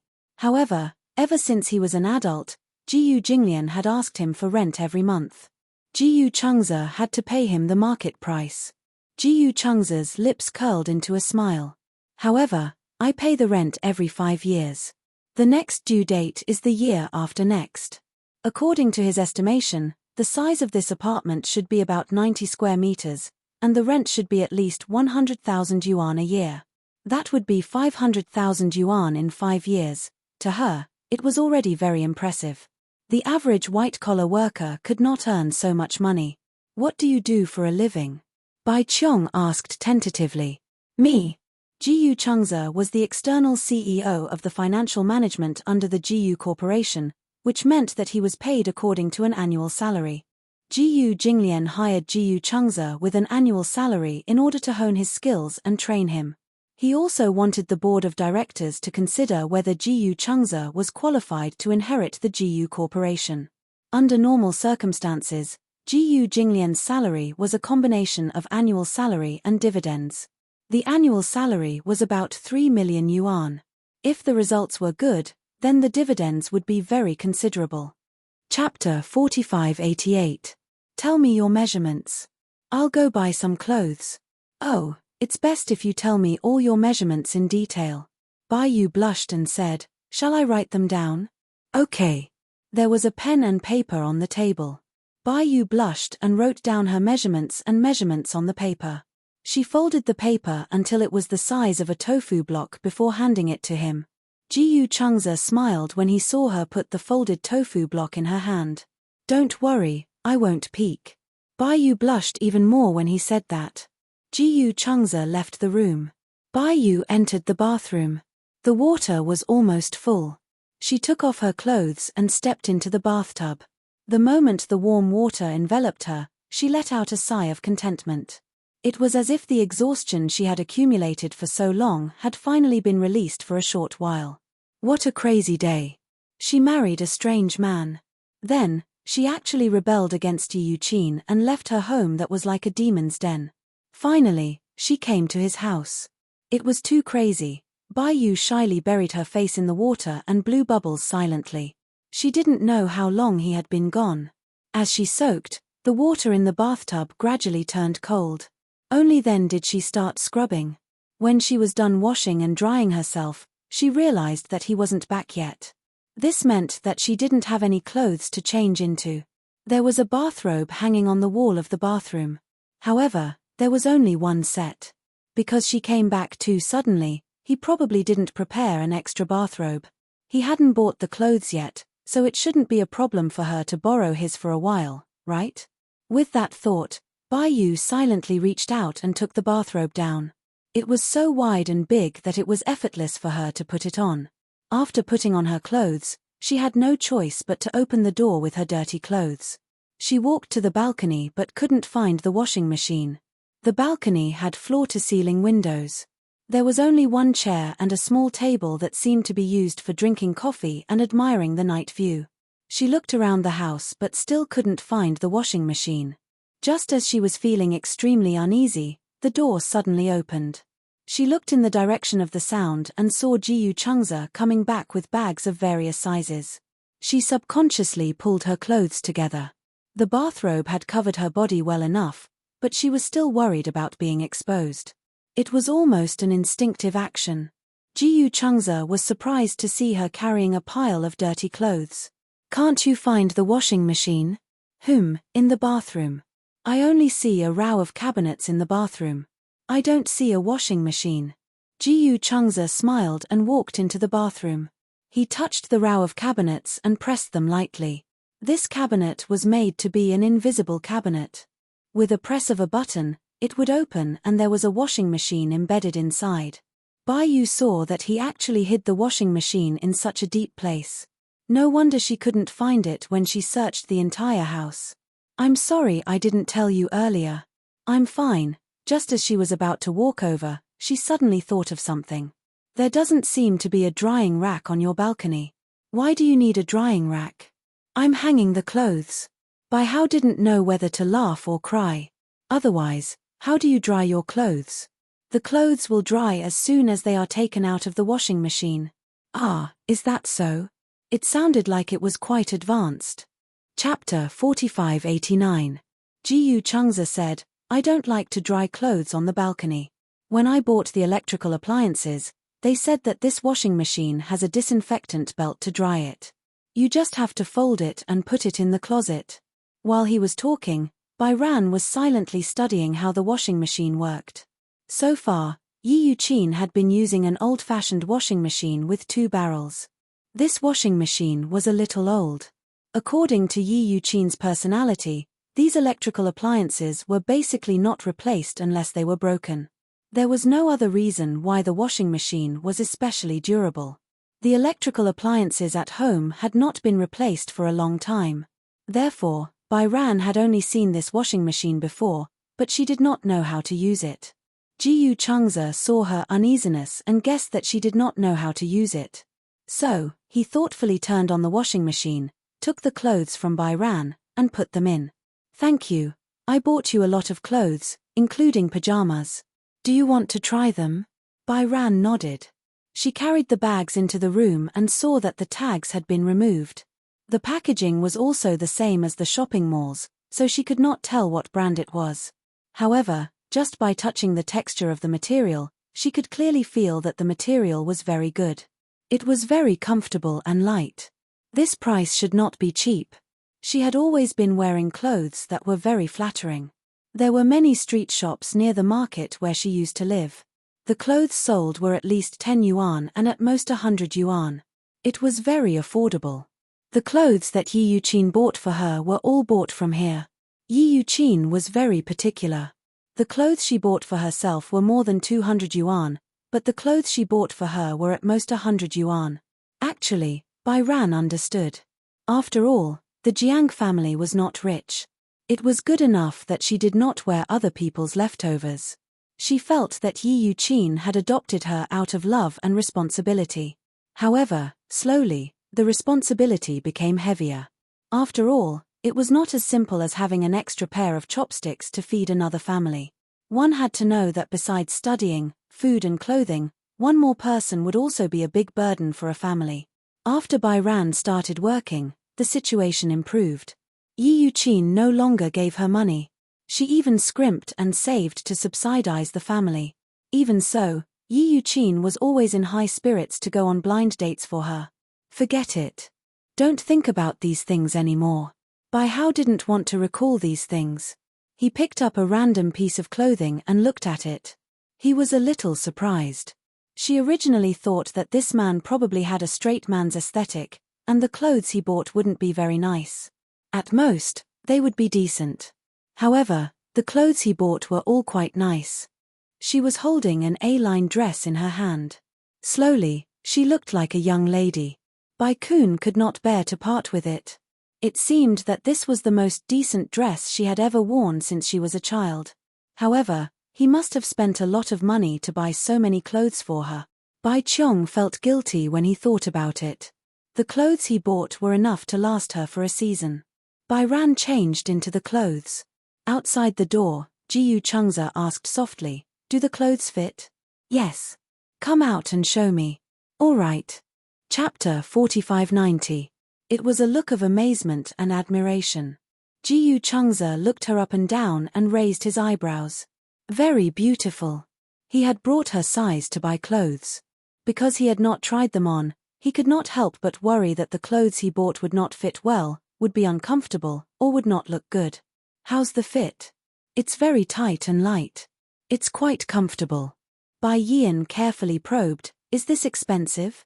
"It's not expensive. It was only a few thousand yuan each."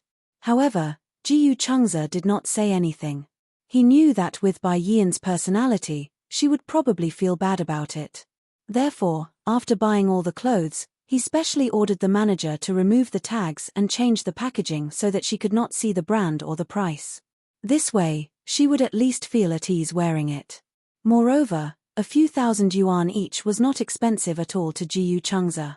Bai Yian thought that the not expensive he said was at most a few hundred yuan each. She could not help but exclaim, "A few hundred yuan can buy clothes with such good fabric. It's really affordable." Jiyu Chengze almost couldn't hold back his laughter. Fortunately, he did not take her to the counter this time. Otherwise, she would definitely not be willing to wear the clothes he bought for her when she saw the price tag.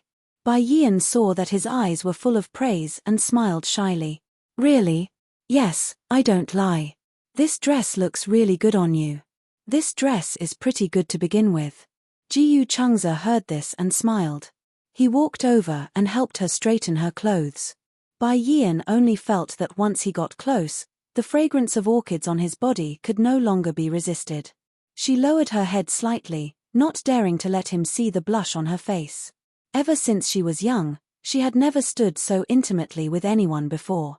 Jiyu Chengze helped her straighten her clothes and said, "Beautiful clothes have to be worn by the right person to show their beauty and value." The praise in his words was self-evident. Bai Yian was really a very good-looking girl. Her facial features were very gentle and delicate.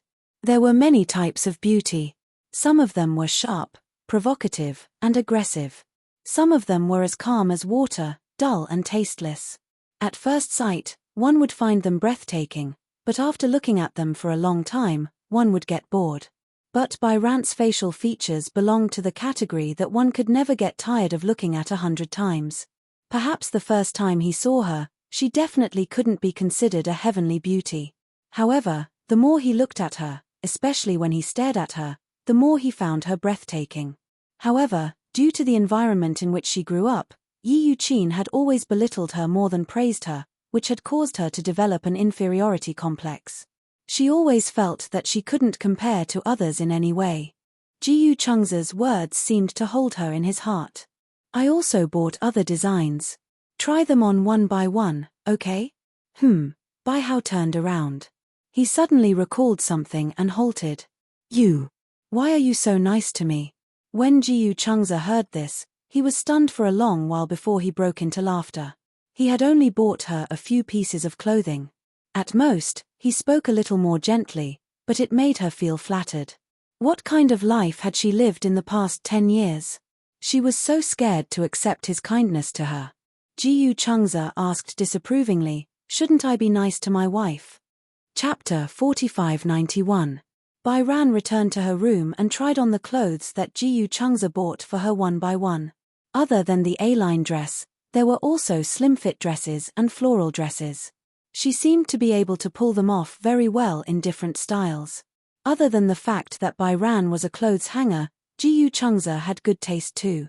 Her temperament was quiet and gentle, and he would choose clothes for her based on her style.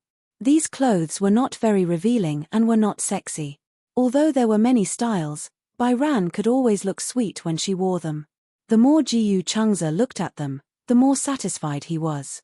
Bai Ran counted carefully. He bought a total of 10 sets of clothes for her, and they were all full sets. Are you going to work tomorrow? I'm off tomorrow. Okay, there's no rush. Dry clean these clothes first. Dry clean? Are you going anywhere tomorrow? No, then, wear your pajamas first. Be particular for the day. The pajamas were placed in the washing machine and could be washed and dried in an hour. She could wear soft pajamas the next morning. Bai Ran was touched by his thoughtfulness and nodded. It's late. Go to sleep. Okay. Bai Ran took her phone charger and phone and returned to her room. Just as she laid down on the bed, Bai Ran opened WeChat and saw her best friend Mila sending her endless messages. You're married? You're married? You're married? Then, there was a series of emojis. Bai Ran did not know whether to laugh or cry. She gave her an affirmative reply, yes, I'm married. In the morning, when they went to register their marriage, Bai Ran's mind was empty while waiting for the certificate. She sent a message to her best friend Mila, I'm married. After that, there was no time to reply to her. Too many things had happened today. Lying in bed, she felt exhausted. She opened WeChat and was amused by the series of funny emojis sent by Mila. Oh my god. I can't believe it. I haven't seen you for a few days. What happened? You don't even have a boyfriend. You abandoned me. Goodbye. Our friendship is over. Mila kept complaining like a machine gun, venting her dissatisfaction. The two of them had a very good relationship. Ever since they were in university, there had been a misunderstanding. No discord, no concord. Since then, their relationship had been very good. After moving to the same dormitory, they were inseparable like sisters. Although in today's society, one had to guard against fire, theft, and girlfriends seemed to have gradually become a dangerous person. However, Mila and Bai Kun were 100% trustworthy in each other's eyes. Mil was a solid friend. Ever since she was young, Bai Yang had always been a very insecure person. Mila had always protected her like a boyfriend. She usually had a neat short haircut, giving people a very neutral style. Mila, tell me, who was it? When I wasn't paying attention, he kidnapped my best girlfriend. Bai Yu didn't know whether to laugh or cry. He called her. As soon as the call connected, Mila started wailing. Why did you abandon me to marry a man? Didn't you agree to spend the rest of your life alone? But you secretly got married. Mila, you know about my aunt, right? Mila was silent for a while and regained his serious tone. Yes, I know. She forced you to go on a blind date again? Then, her tone immediately became nervous. Could it be that you married an old man who went on blind dates? Chapter 4592. Bai Yian pondered for a while and finally told her the truth. I married this man in a fit of pique. Phut, there was the sound of someone vomiting blood on the other end, followed by Mila's angry roar. Don't tell me you married someone in a fit of pique with your aunt. Do you know how hateful my aunt is?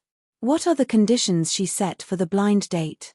No matter who it is, whether bald or old, as long as he can give her a house for my cousin to marry a wife, she will agree to marry me to someone else. Mila was so angry that his lungs were about to explode. Isn't this human trafficking in disguise? Yes. Bai Yian felt wronged. So, I found someone to marry. At least, I won't have to face those weird blind dates anymore. Bai Yian felt like vomiting at the mention of blind dates. Mila was dumbfounded. Is this the main point? The main point is the man you married reliable? Anyway, I think he's quite good. He knows how to respect girls and is also very gentlemanly. Most importantly, Bai Yian recalled Ji Yu Cheng's handsome side profile when he was sitting in the front passenger seat. Her face was burning. Most importantly, he's also very handsome. Don't be fooled by appearances. Handsome men are generally fickle. Mila paused and launched a series of attacks. What's his personality like? How's his family background? What about your parents? Did they agree to your marriage? Do you have a house? Do you have a car? Are the elders easy to get along with? Bai Hao was dumbfounded by the series of questions that came out like a cannon. She looked at the ceiling blankly and then replied in a daze, I didn't even ask. Phut, there was the sound of someone vomiting blood again. Mila's hoarse voice came through the receiver. Bai Yian. Can you not be so decadent? No. Mila declared strongly. As your best friend, I want to meet him. Meet? Yes. At least, I can rest assured if I approve it. But I'm already married. You can still get a divorce after you get married. It's just a marriage certificate. It won't bind you forever. Take advantage of the fact that both of you have just gotten married and don't have any children yet. Cut the Gordian knot. Mila asked again, you fell out with your aunt, where are you staying now? If you don't have anywhere to go, then come to my place. I'll take care of you. Hee. I'm staying at his house. What? An hour later, Mila rushed to the door of the apartment aggressively and pressed the bell. Just as Bai Ran opened the door, she saw that Ji Yu Chengze had already walked out of the study. When he reached the door and opened it, Mila walked in with his phone in hand. When he saw the man, he was stunned. Oh my God, she covered her face and her eyes widened. Ji Yu Chengze's face was full of confusion. He had no idea what was going on. Frowning, he asked, who are you looking for? Mila's aggressive stance instantly softened. He cleared his throat and lowered his head, not even daring to look at Ji Yu Chengze directly. I'm looking for Bai Ran. Is she here? Mila. Chapter 4593. Bai Ran.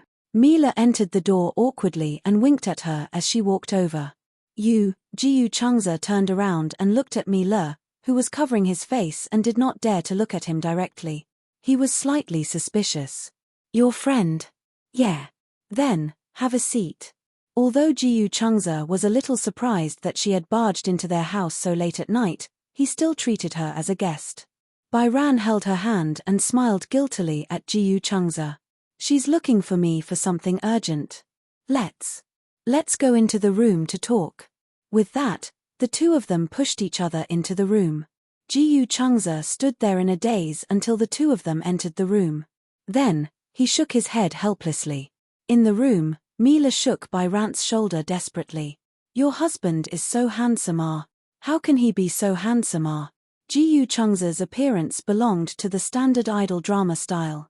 He had fair skin, sword-like eyebrows, peach blossom eyes, and a clean temperament. On the other hand, he had the calm temperament of an old cadre. This type of man was simply an existence that killed women instantly. If your husband debuts, I'll definitely be his fan. Just a second ago, Mila was still questioning her on the phone. Now, she seemed to have become Ji Yu Chengze's diehard fan. Gosh, Bai Ran, how did you find such a perfect husband? Mila was in disbelief. Then, she suddenly calmed down and thought of something. She leaned over and asked, did he say anything tonight? What did he say? Aya, it's the problem of sleeping together. You have a room to yourself. Yeah. He said that before getting my permission, he won't force me to do anything. TSK. So pure and simple. Could it be that he has a hidden illness in that area? Bai Ran raised her eyebrows in confusion. Hidden illness? Aya, it's that kind, Mila whispered in her ear. It's just that he can't do that and can't find a woman willing to marry him. Phut, Bai Ran quickly covered her mouth and said, don't spout nonsense. This kind of thing is quite hurtful. Otherwise, there is another possibility. Mila asked suspiciously, could it be that his marriage to you is a marriage in name? A marriage of formality was a marriage that was only formality and had no substance. On the surface, it was a normal family consisting of a man and a woman, but in reality, the husband and wife were physically and mentally independent. Nowadays, many of the marriages of convenience were formed by people who had sex with each other. Both husband and wife maintained an unknown sexual orientation, and such an orientation could not be known by the family. After all, the general public held prejudice and malice against homosexual relationships. Some elders didn't have extreme views on homosexuality, but once it fell on their children, they couldn't accept it. Therefore, in order to appease the elders, the children adopted a formal marriage. A man who liked men and a woman who liked women rarely had the chance to successfully form a family. Therefore, at this time, gay men would casually find a passable woman to marry through blind dates. This kind of woman was also known as a co-wife. Most of the same wives didn't know that their husbands didn't like women, so they ended up as victims of marriage. Mila had to explain everything to her. Chapter 4594. That's impossible, right? Byran could not believe it. Jiyu Chungza looked very normal to her. She felt that marrying her did not seem like he was using her. Mila asked carefully, then, why did he marry you? After Mila's question, Byran realized that marrying him was too rushed. She was completely clueless about everything about him. She could not even figure out his motive for marrying her. Love at first sight. Hearing that, Mila could not help but mock her. Byran, wake up. With his good qualities, girls who are prettier than you will definitely throw themselves at him. Byran felt wronged. What does love at first sight have to do with being pretty? The prerequisite for love at first sight is that the first person you look at is definitely someone with good looks. Even if we don't talk about family background, in most cases, looks are also one of the criteria for matching social status. It doesn't have to be too good looking, but if it's too ugly, how can he fall in love at first sight? She made a lot of sense. Byran could not refute her. She lowered her head in defeat. Seeing that, Mila sighed helplessly. Did you get married on a whim? Did you go and register your marriage with him? Byran nodded silently. You're too muddle-headed. Marriage is a lifelong event. How can you be so casual? Mila sat down beside her and chattered on. This society is actually very unfriendly to women. Moreover, you're a divorced female celebrity. You got married in such a hurry. If you two can't get along, would you divorce so hastily? We can slowly cultivate our feelings. Slowly cultivate? Mila facepalmed. Some feelings can't be cultivated at all. Their personalities are incompatible from the beginning. No matter how you try to break in, it will be torture. She did not mean to pour cold water on Byran. However, under such circumstances, Mila had to consider the development of things from the worst perspective so that he would not be caught off guard. You didn't even discuss this with me. I'm so angry. Byran said angrily. I was wondering why my aunt kept arranging blind dates for me. I didn't think that. She was using me. I can't take it anymore. I want to be free from this sea of bitterness. So, you randomly picked a man to marry? Mila raised his eyebrows. I think he's pretty good.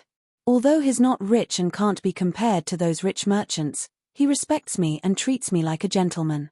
That's enough. Mila was helpless. Bai had always been disliked by her aunt's family, so she had an inferiority complex. However, just based on his looks alone, Jiyu Chungza was indeed irresistible to women. Actually, marrying him isn't necessarily a bad thing. I'm just thinking about the worst. Perhaps, you two have also found true love through a freak combination of circumstances. When Bai heard this, his eyes went blank. Is there really true love in this world? Yes. Mila vowed solemnly, true love is like wind and rain. What should come, will still come. Ha ha ha ha. Bai was amused by her serious expression. Mila, thank you for rushing over. She must be worried, right? Mila also smiled and hugged her, who asked my Bai to be so beautiful, I have to be on guard at all times in case she gets kidnapped. The two of them tickled each other and fell on the bed laughing. Chapter 4595. That night, Byran slept soundly. In her sleep, she vaguely heard a little boy calling her name. Ran-er, Ran-er. In the dream, she vaguely saw a car. She was sitting in the back seat. Turning around, a thin figure gradually disappeared into the distance. The shouts of Ran-er were also left behind by the car. Byran opened her eyes abruptly and sat up in bed. She realized that the sky was already bright. She had already forgotten what she had dreamed of, but the sound of Ran-er still lingered in her ears. She really couldn't remember her childhood memories clearly. She even almost forgot what her parents looked like. Time was the most powerful amnesia drug. It seemed to be able to dilute everything. She vaguely remembered that there was a boy who always liked to call her Ran-er. However, she couldn't even remember what his name was or his surname. Perhaps, after her parents passed away in kindergarten, she spent a long time healing herself. In the end, she realized that in order to walk out of that dark memory, she had to forget it completely. As if hypnotizing herself, Byran forced herself to forget all the memories of that period. Later on, she wanted to recall what her parents looked like, but she couldn't remember. She deliberately tried to recall and tried her best to recall, but she didn't feel much. She didn't have the courage to look at the photos again. Although the old friend had passed away, the living was still alive. But the one who lived seemed to be the one in the most pain. Because of the shock of her parents' death, her grandmother was always in a daze. She had some mental problems and was a little irritable. She didn't seem to like her that much. Her grandmother actually had some patriarchal thoughts. Without her father, she had lost her mental support. After that, her grandfather and grandmother both passed away, and Byran had to wander around for a long time. Now that she suddenly had a home, she felt so happy that she didn't know what to do. It wasn't that her expectations were too low, but that she couldn't imagine what her own happiness would be like. Byran wrapped herself in a bathrobe and went out. She found a set of home clothes folded neatly on the sofa. The sound of frying eggs came from the kitchen. Byran changed into home clothes and approached the kitchen. She saw Jiyu Chungza holding a frying pan and spreading the eggs evenly. "Hey, you know how to cook." Hearing this, Jiyu Chungza turned around. Seeing that she was already awake, he smiled and said, "Morning." "Morning." Byran walked into the kitchen and looked at the eggs in his pan. They were tender and white and looked very appetizing.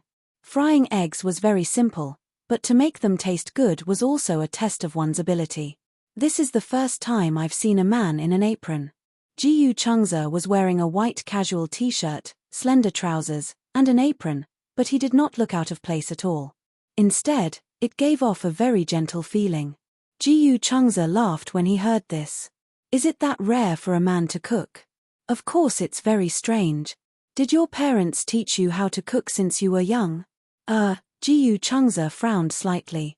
"My dad said that if a man can't cook, he won't be able to get a wife." Bai Kun was dumbfounded. "What happened?" "My aunt said that if a girl can't even cook, she won't be able to get married." "What about you?" Jiyu Chungza looked at her. "Do you know how to cook?" Chapter 4596. Jiyu Chungza felt sorry for her. "That's a pity." "A pity?" Bai Yu was surprised. "What's a pity?" Jiyu Chungza first placed the fried egg on the plate with familiarity, then turned to look into her eyes. They looked deeply into each other's eyes. "Because you won't have the chance to cook in the future." Bai Yu's heart skipped a beat.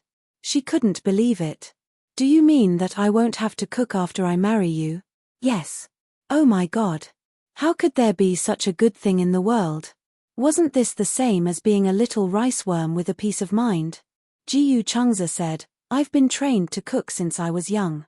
If you want to cook with me, I won't be able to use my skills." Jiyu Chungza recalled those tough times and held his forehead silently. When he was young, Jiyu Chungza was the type who developed later. His IQ developed.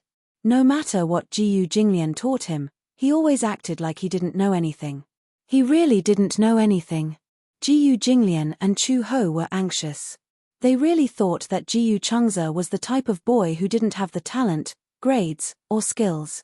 Therefore, Jiyu Jinglian was afraid that Jiyu Changze wouldn't be able to find a wife in the future, so he developed him into a homebody.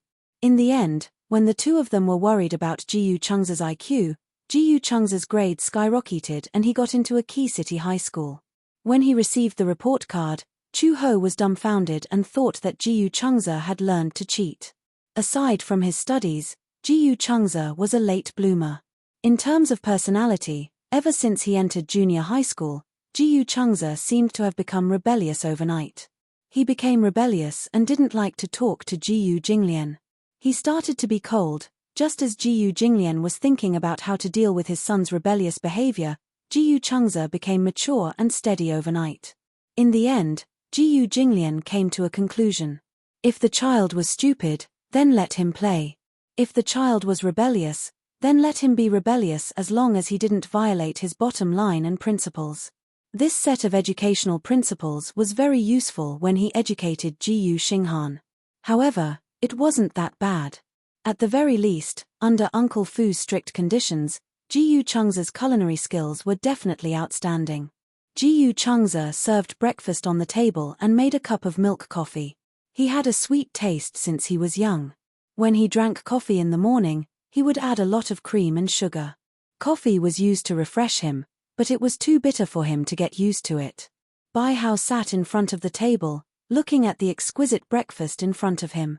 He didn't want to destroy it with his knife and fork. A sandwich, a simple dish, a glass of milk, some porridge, and some side dishes. This was in line with the nutritional requirements for breakfast. Moreover, it looked appetizing.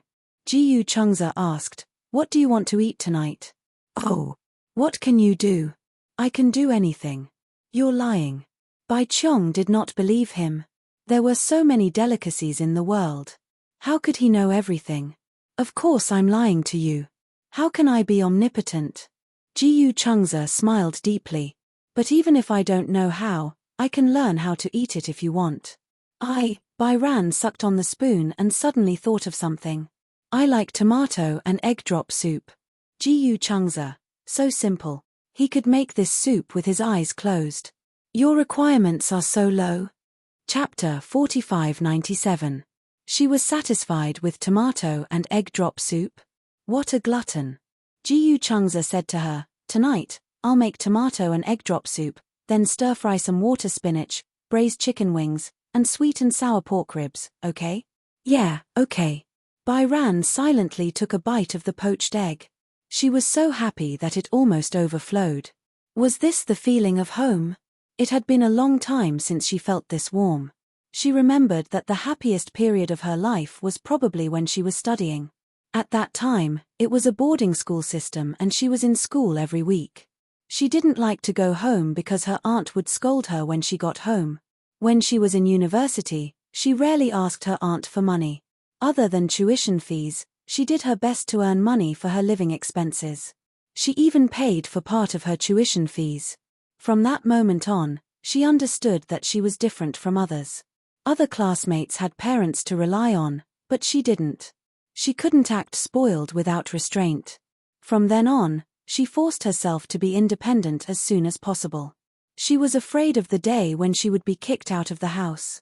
Because when she was young, whenever she made her aunt unhappy, she would always say, "This is my house. If you have any backbone, get out." These words were especially hurtful. The hurt was always imprinted in her heart and could not be erased. Therefore, she did not have a sense of security since she was young. Jiyu Changze saw that she had a lot on her mind. Initially, there was a touch of gentleness between his brows, but for some reason, the more he thought about it, the more he seemed to have something on his mind. Bai Ran came back to her senses and smiled. "Nothing. I was distracted just now." She didn't dare to tell him what was on her mind. People always said that girls should be reserved and not show off too much. Jiyu Changze said, "I have to go to work later. You rest well at home, okay?" "Okay. I'll leave this address on the cupboard. If you need anything, you can call me." Jiyu Changze suddenly thought of something and asked, "What did your aunt say?" "Her." Bai Ran was in a daze for a moment. "She already kicked me out."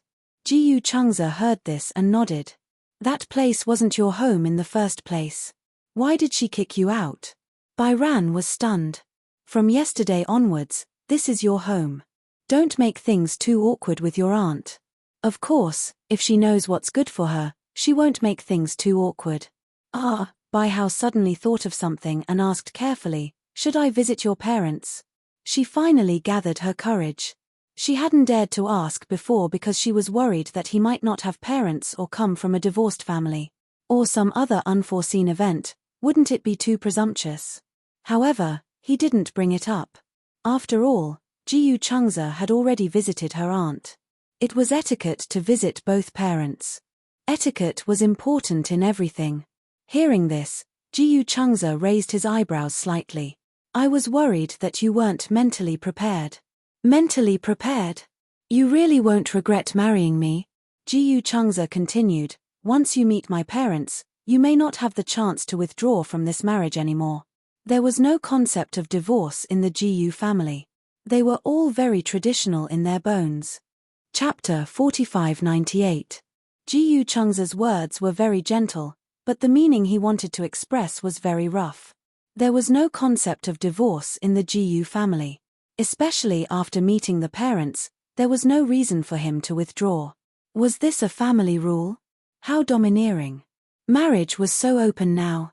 Free love, free marriage, and of course, the freedom to divorce. It was not that she thought divorce was normal, but she was not sure how far her marriage with Jiyu Changza would go. Who could guarantee that nothing would go wrong in their lifetime? Jiyu Changza saw that she was silent and smiled. Don't be nervous and don't misunderstand. I didn't bring you to meet my parents because they couldn't accept our divorce if they knew that we were married. I'm afraid that they would be sad if you don't want me anymore. Why was such an outstanding and dazzling man acting so innocent and pitiful in front of her? What do you mean I don't want you anymore? You're so outstanding. She still felt that she was not good enough for him. Jiyu Changza smiled and patted her head gently. I'm joking. He walked to Byran and squatted down beside her. He held her face gently and said gently, now, let's try our marriage first. I'll try my best to be a good husband. If we get along well and are mentally prepared, I'll bring you to meet my parents, okay? Byran smiled and nodded. Jiyu Changza walked to the door. Byran walked to the entrance and quietly passed his suit jacket to him. Just as he picked up the tie, Byran suddenly stared at the tie in his hand and said quietly, do you want me to help you with your tie? Huh? Jiyu Changza opened his palm. Do you know how to? Yes. In the past, I used to work in a clothing store and learned a little. Bai felt that it was a very interesting thing to fight for her husband's territory. She remembered that in her psychology class, the tutor also said that this kind of behavior could improve chemistry. It was Byran's first time tying a tie for a man. She was so nervous that her hands were trembling. Jiyu Changza looked at her slightly trembling hands and wanted to laugh, but he held it in. He pretended to look at her casually, but he saw that she was nervous and serious about tying his tie for him. However, perhaps because she was too nervous, she made a mistake the first time. Don't be nervous. Jiyu Changza suddenly raised his hand and held her hand to tie his tie properly. Do you know how to tie it like this? Byhow chuckled in annoyance. I used to know it. Maybe it's been too long since I last fought, so I forgot. Don't worry. You'll be good at tying my tie every morning. When he said this, Bayu's face turned even redder, as if she had been dyed with high-quality rouge. The more Jiyu Changza looked at her, the more he liked her. He couldn't help but lower his head and peck her cheek lightly. I'm going to work. Byhow lowered his head and said timidly, be careful on the road. Yes.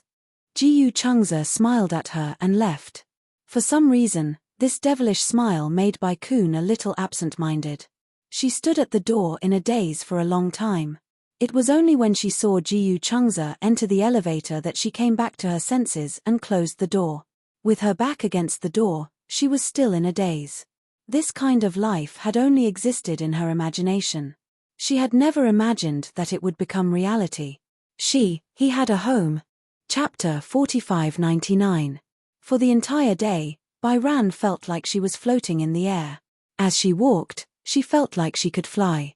She then realized that she was already married and had a husband named Jiyu Changza. She had been promoted to Mrs. Jiyu, and her mood was even better. Since she had nothing to do at home, Bai Ran familiarized herself with the appliances in the house. Then, she began to clean the house. The house was not big, but she had to clean it every day to keep it clean. Especially when the windows were open, dust would accumulate in the corners if they were not cleaned for a day. She spent the whole morning cleaning the house. In the afternoon, the nanny came with the groceries. When she saw that the house was clean, she was so shocked that she thought she had entered the wrong house. It could not be. She did not enter the wrong house. But why was the house so clean? Although she cleaned it every day, there was a big difference between cleaning and not cleaning. She could tell at a glance that the house had been carefully cleaned. Bai Ran heard the door open and came out of the kitchen. When she saw the nanny, she was shocked. When the nanny saw her, her face turned pale. Oh my God, since when was there another person in the house? When Bai Ran saw a stranger, she felt uneasy. She smiled and introduced herself. I'm Bai Ran, Jiyu Changza's wife. Young Master Jiyu was married? Oh my God, this was big news. The nanny called Jiyu Changza in surprise. Jiyu Changza had just left a company meeting when he received the nanny's call. Only then did he realize that he had forgotten to greet her. When he answered the call, the nanny's surprised voice came from the other end. Young Master Jiyu, you're married? Yeah, Jiyu Changza frowned, feeling a headache coming on. I forgot to tell you. Are you home now? Yeah. When I opened the door, I saw that Mrs. Jiyu had cleaned the house. I thought I entered the wrong house. Does Master know about this? Don't tell my father for now. Why? In short, you just have to do as I tell you to. Also, you don't have to cook anymore. When the nanny heard this, she was even more surprised. Why? Because I'll cook from now on. When the nanny heard that, she was dumbfounded. She knew that Jiyu Changza could cook. But because of his busy schedule, it was mostly because he was too lazy. Usually, other than cleaning, she would prepare 3 dishes and a soup before Jiyu Changza returned. If Jiyu Changza had social engagements, he would inform her in advance. However, Jiyu Changza was an extremely disciplined man. If there was no need to socialize, he would rarely show himself. Important social gatherings usually ended early. Most of the social gatherings were for business, so when he came back, he would still feel hungry. Therefore, she would still prepare a meal and heat it up for him to eat when he got home. However, she was surprised when he said that he would cook for himself. Jiyu Changza gave a few more instructions before hanging up. Bai Hao stood aside with his hands clasped behind his back. He asked carefully, "How should I address you?" "Oh, I forgot to introduce myself. I'm the nanny of this house. My surname is Shu. You can call me Auntie Shu like Changza." Chapter 4600. Auntie Shu. Hey, good girl. Auntie Shu's face was glowing as she nodded happily. Bai Ran immediately returned to her room. Just as Auntie Shu was feeling puzzled, Bai Ran ran out with a notebook and approached her. "Auntie Shu, can I ask you a few questions?" Go ahead. What kind of fruit does Changza like to eat the most?" Auntie Shu was Jiyu Changza's personal nanny and was responsible for taking care of his daily needs. She should know a lot about his preferences, right? Auntie Shu was stunned. After thinking for a long time, she said quietly, "Changza doesn't seem to be a picky eater." "Not a picky eater?" "Yes, whether it's fruit, vegetables, or meat, he basically doesn't refuse anything." "Doesn't refuse anything? Then, there should be something he especially likes." This question was difficult for Auntie Shu to answer. This favorite, how should I put it? She couldn't tell. Every time she brought back some fruit, Jiyu Changza would wash it clean and eat it. No matter what fruit he ate, he wouldn't show any signs of liking it, and he wouldn't look like it tasted bad either. He would just eat it calmly.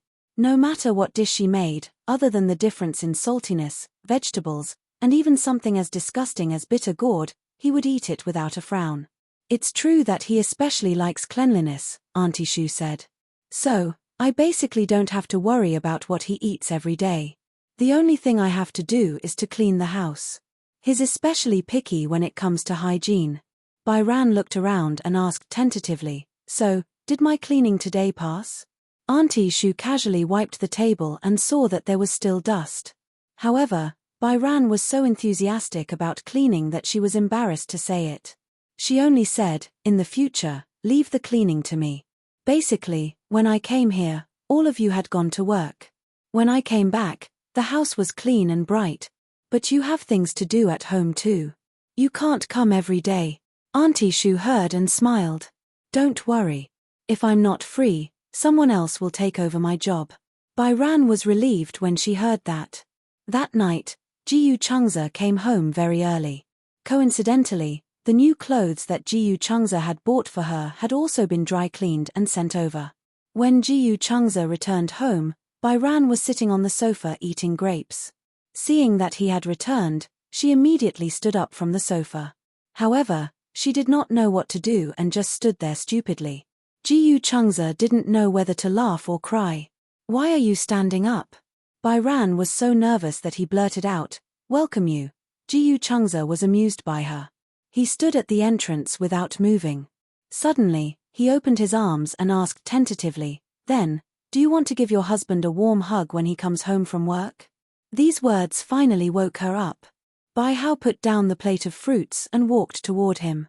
When she was in front of him, she lowered her head and hugged him. She blushed. Obviously, she was shy. He liked her shyness. He especially liked her blushing cheeks when she was shy. He really could not get tired of looking at her. Jiyu Changza hugged her gently but couldn't bear to let go no matter what.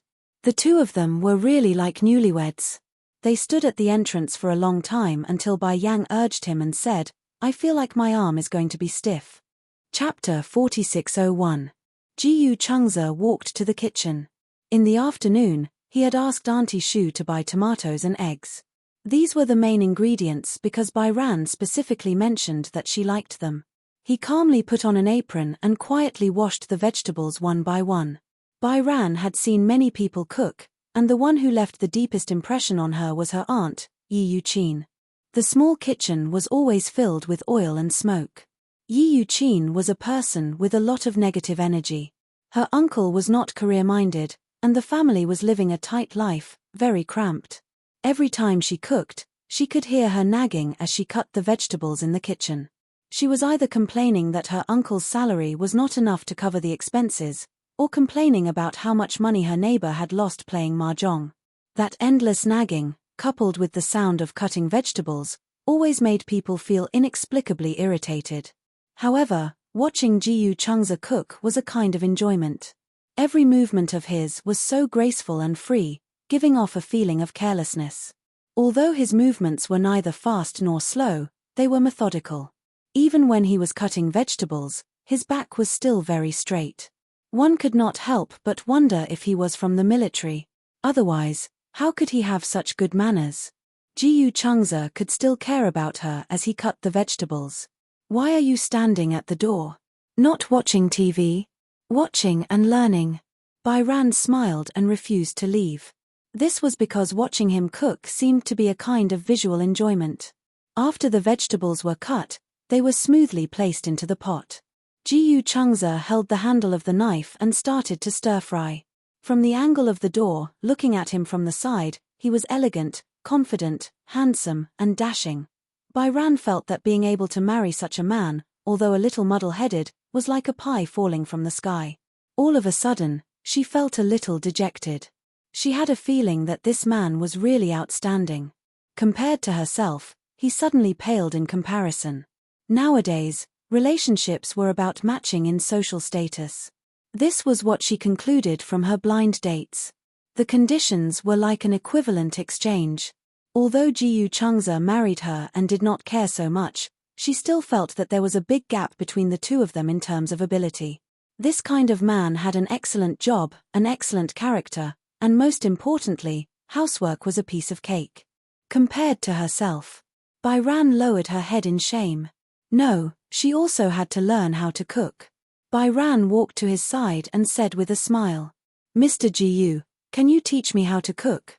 Ji Changze suddenly turned his head and looked at her meaningfully. Bai Yang felt guilty under his stare. She pinched the corner of her clothes and said nervously, Although I'm a little stupid, I'll definitely learn it after a few more times. Ji Changze suddenly said, Isn't it time to change the way you address me?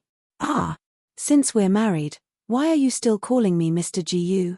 Then, Bai Ran asked tentatively, Changze. Ji Changze closed the lid and looked at the sky helplessly. He turned around and leaned against the table with his arms crossed. Mrs. Ji, you should call me hubby, not Changze. This was how the elders of the Ji family addressed him. It sounded very serious. Bai Yu blushed. When they were in university, many campus couples would call each other husband and wife when they started dating. She felt that it was ridiculous. She felt that since they were not married yet, they should not address each other so casually. But now that they were married. Chapter 4602. Old Ji Changze looked at her patiently, quietly waiting for her to call him. However, with Bai Ran's shy personality, she could not complete the word old after a long time. Ji Changze suddenly walked in front of her and forced her into a corner. When Bai Ran realized what was happening, she had nowhere to go. Is this word so difficult to pronounce? Ji Changze looked at her with a helpless expression. His handsome eyes even had a hint of indulgence. Come, repeat after me, hubby, old. Bai Hao tried his best to say another word, but he couldn't say another word. When Ji Changze saw this, his lips curled into a smile. Taking advantage of her annoyance, he suddenly bent down and pecked her on the lips. A brief kiss had almost taken away all of her dead ends. Bai Ran widened her eyes and looked at him in a daze. She did not expect this man to be so evil and take away her first kiss. That was her first kiss. The first kiss she imagined was much more romantic than this. In the end, he snatched away her first kiss in the kitchen. This is punishment. Ji Changze emphasized. He stretched his arms and controlled her in this small space. He continued to threaten and tempt her. You can't even pronounce such a simple word properly. I'll continue to punish you. He was not afraid that she would be angry. This woman had a soft and cute personality. She was really easy to bully. Men naturally had no resistance against this type of woman. Especially this woman, who was Bai Ran. The more Ji Changze looked at her pink cheeks, the more he liked them. However, he had to control himself and patiently wait for her to call him hubby. Bai Ran's mind was in a mess. Other than when she was a little smarter when she was studying, she had never even held hands with a boy, let alone kissing or hugging. This man seemed to have taken care of many of her firsts. Why, you still don't know how? Ji Changze pondered for a moment. Or are you looking forward to my punishment? No. Bai Ran's face turned even redder, as if blood could drip out. I'm not used to it yet. Everything else can be discussed. This is the principle. There's no room for discussion. In other respects, he would not force her. However, since they were already married, if this stupid woman continued to call him Mr. Ji or Changze, he would not know whether to laugh or cry. Good girl, call me hubby. He continued to guide her patiently. That pair of soul-stirring eyes were fixed on her body just like that. Bai Ran's tongue seemed to be tied up.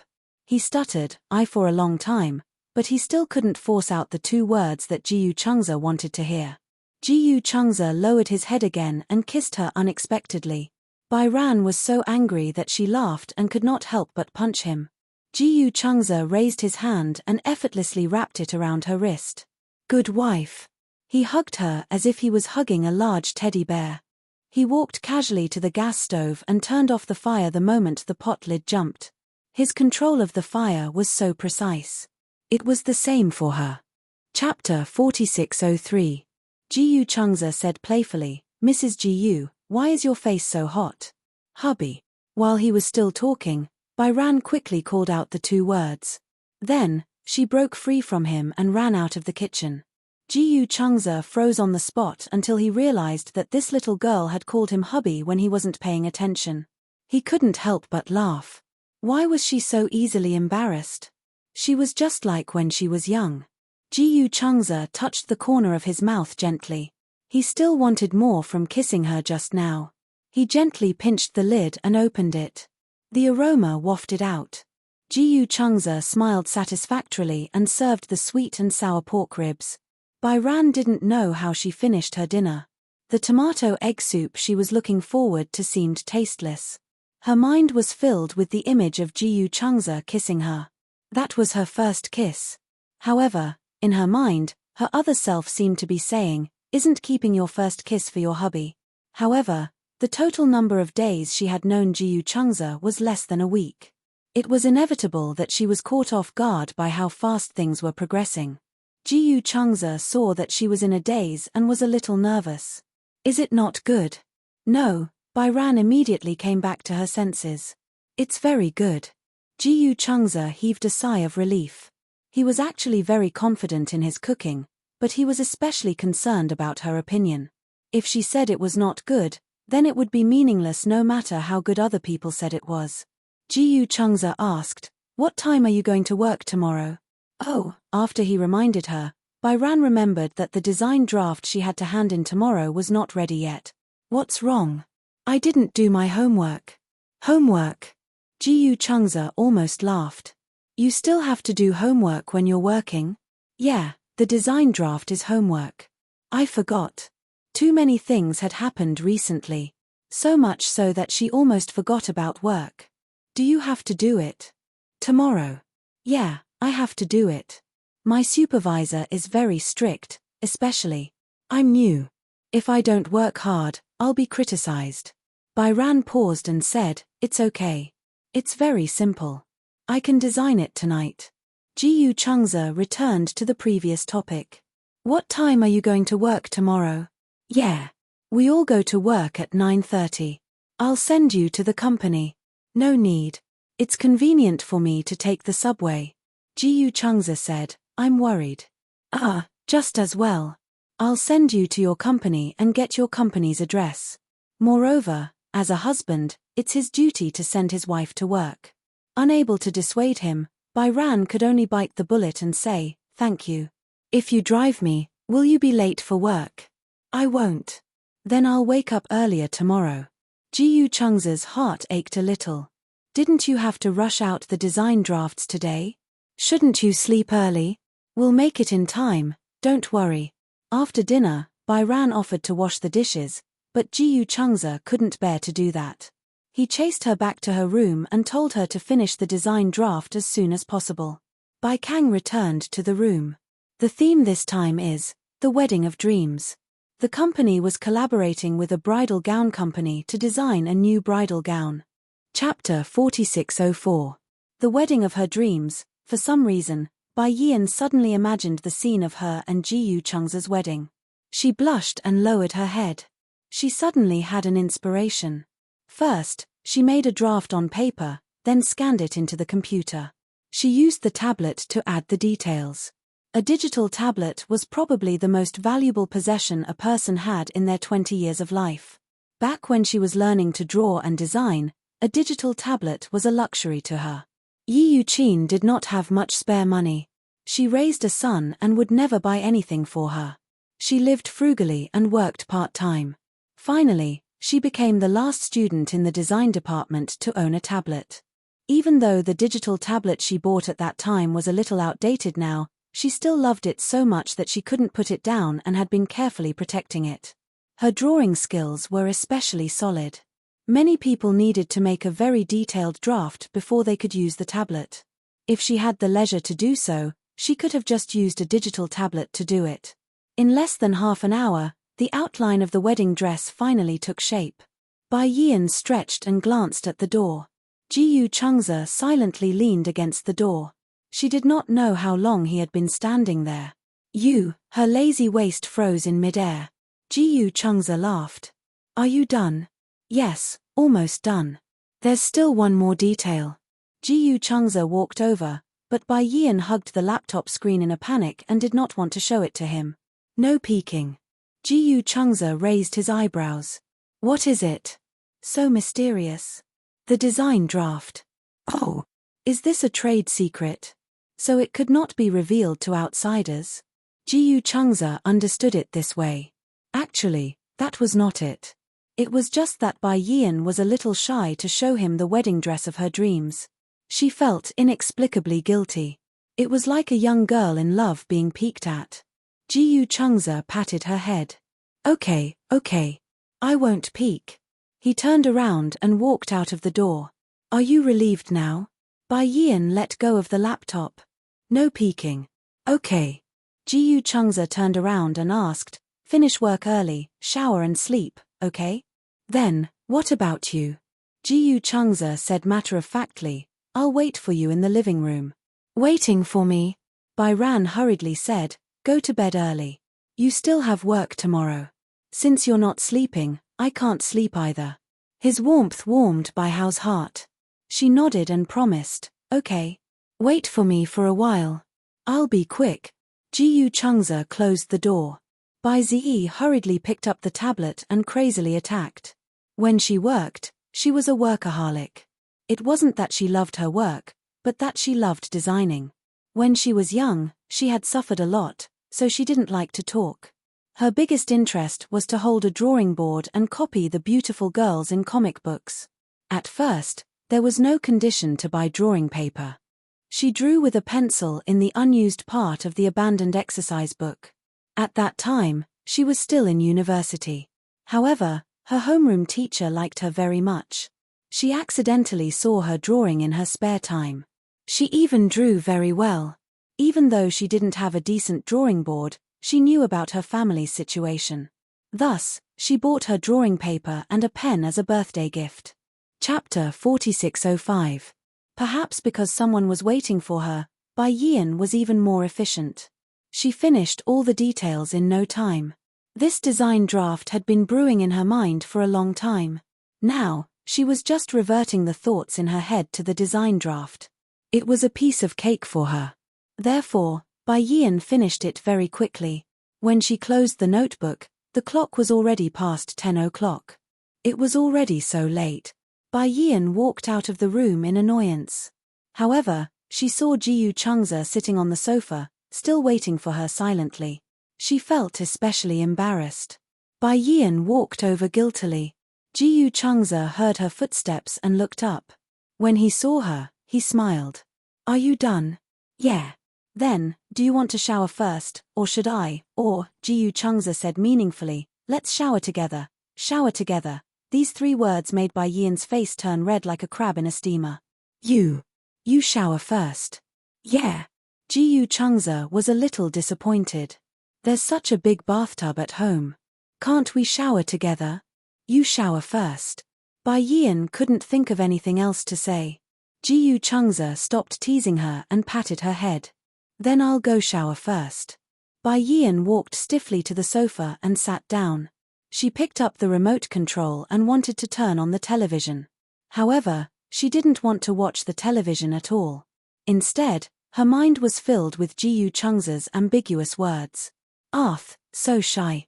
She covered her face in annoyance when she recalled how he had asked her to call him hubby word by word in the kitchen and kissed her as punishment. Half an hour later, Jiyu Changze walked out of the bathroom and saw Bai Yian still holding the remote control.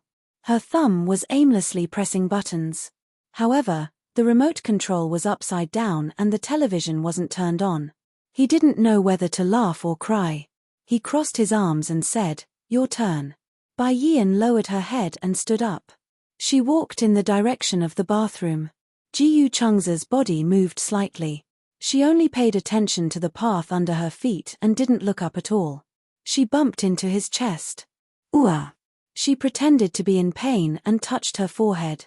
When she looked up, she saw Jiyu Changze looking at her with a smile. Something on your mind? No. Bai Ran didn't dare to look him in the eye, especially when Jiyu Changze was wearing a bathrobe that revealed half of his well-defined chest. She didn't dare to look at him directly. She covered her eyes and went into the bathroom. Just as she closed the door, Jiyu Changze turned sideways and asked, did you bring a towel and a set of clothes? Patter. The door opened again, and Bai Yun came out with her eyes closed. She took a change of clothes and a towel from the drying rack and went back into the bathroom. She's so stupid and shy, but she's so cute. Jiyu Changze shook his head. He walked to the entrance and brought the brand new bag he had bought for her into the room. When he passed by the laptop, he caught a glimpse of the design drawing on the screen. Although it was wrong to peek, and she really didn't want him to see, it shouldn't be a problem to just take a look, right? Thinking of this, Ji-Yu Chungza slowly walked in front of the computer. With just one look, he could not help but be amazed. Was this the wedding dress she designed? She saw the theme at the bottom right corner, Dream Wedding. It seemed that her design theme this time was related to the wedding. Chapter 4606. Marriage was a sacred thing to begin with. And the wedding dress symbolized holiness and beauty. Ji-Yu Chungza did not look at it carefully. She seemed to be keeping it a secret, so he only took a cursory glance and did not look at it further. He walked out of the room, and not long after, Byran was done. She did not go out for the whole day, so she did not take long to wash. When Byran finished drying her hair and walked out of the bathroom, Ji-Yu Chungza was standing on the balcony, enjoying the night view and drinking something. Coffee. He was about to fall asleep, but he was still drinking coffee. Byran thought as she walked over and asked, "Are you drinking coffee?" "Milk." Ji-Yu Chungza said, "A cup of coffee in the morning helps with work, and a cup of milk in the evening helps with sleep." His habit was to have a cup of coffee in the morning and a cup of milk in the evening. It was essential. When Byran heard this, she could not help but burst out laughing. "What's wrong? Then do you add wolfberry to your cola?" Ji-Yu Chungza heard this and did not react for a moment. "Why wolfberry?" "To nourish my health." Ji-Yu Chungza finally understood what she was trying to say. Byran said quietly, "You're too nourishing. You're so young, but you're living such a nourishing life. The people I know who are as old as you are, this is the beginning of the nightlife. Right now, I'm afraid they're drinking beer on a bar street." Ji-Yu Chungza could not help but protest, "I'm the same age as you." "The same age? Huh? Didn't you see the date on the marriage certificate?" Byran looked confused. "I was so focused on the photo that I forgot to look at the date." "You don't even care about your husband's birthday." Byran was still in disbelief. "Are you the same age as me?" Ji-Yu Chungza could not help but feel sad at her suspicion. "Do I look old?" "Not really." Byran leaned against the window and said quietly, "Don't they say that men mature later than women?" "You look too mature."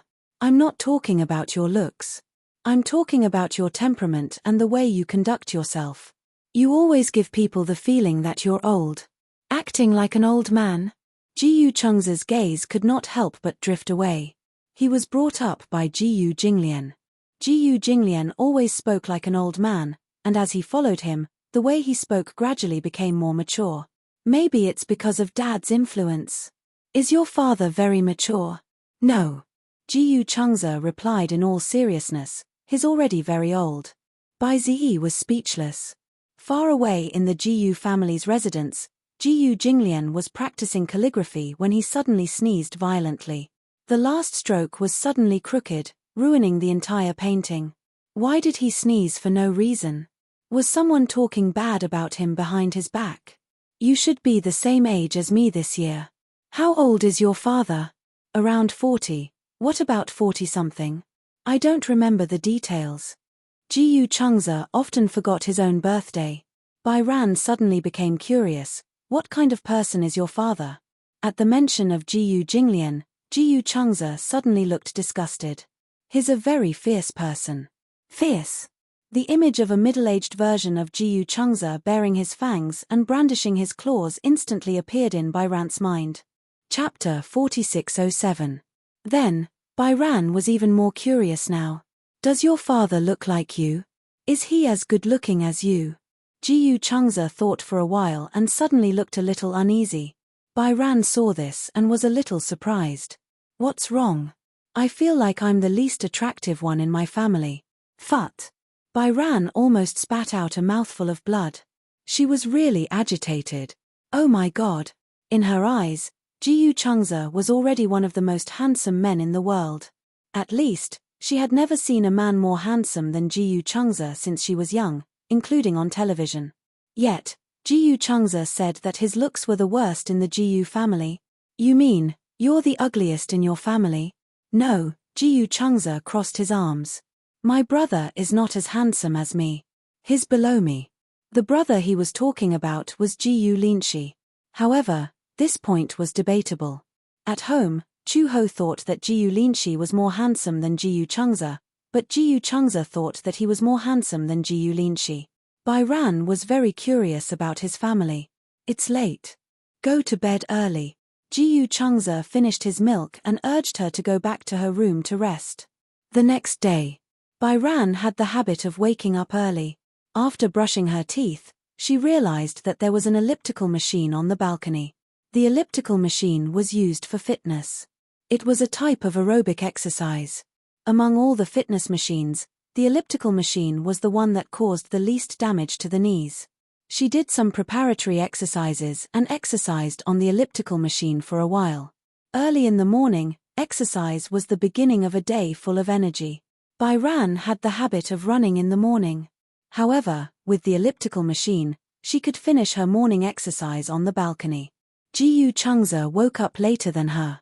After washing up, he sent her to the office. Bai Ran opened the door and was about to rush in when Jiyu Changza suddenly called out to her. Wait. Bai Ran turned around in confusion. She did not know what he wanted to say. What's the matter? I'm going to be late. Come here. He hooked his finger at her. Bai Ran walked over curiously. Jiyu Changza suddenly reached out and hugged the back of her neck. Don't you have anything to say to me? Bai Ran took a long time to react before she muttered, Hubby, I'm going to work. And what else? Bai Hao looked confused. Jiyu Changza reached out his finger and lightly poked his own face as a reminder. Bai Ran finally reacted.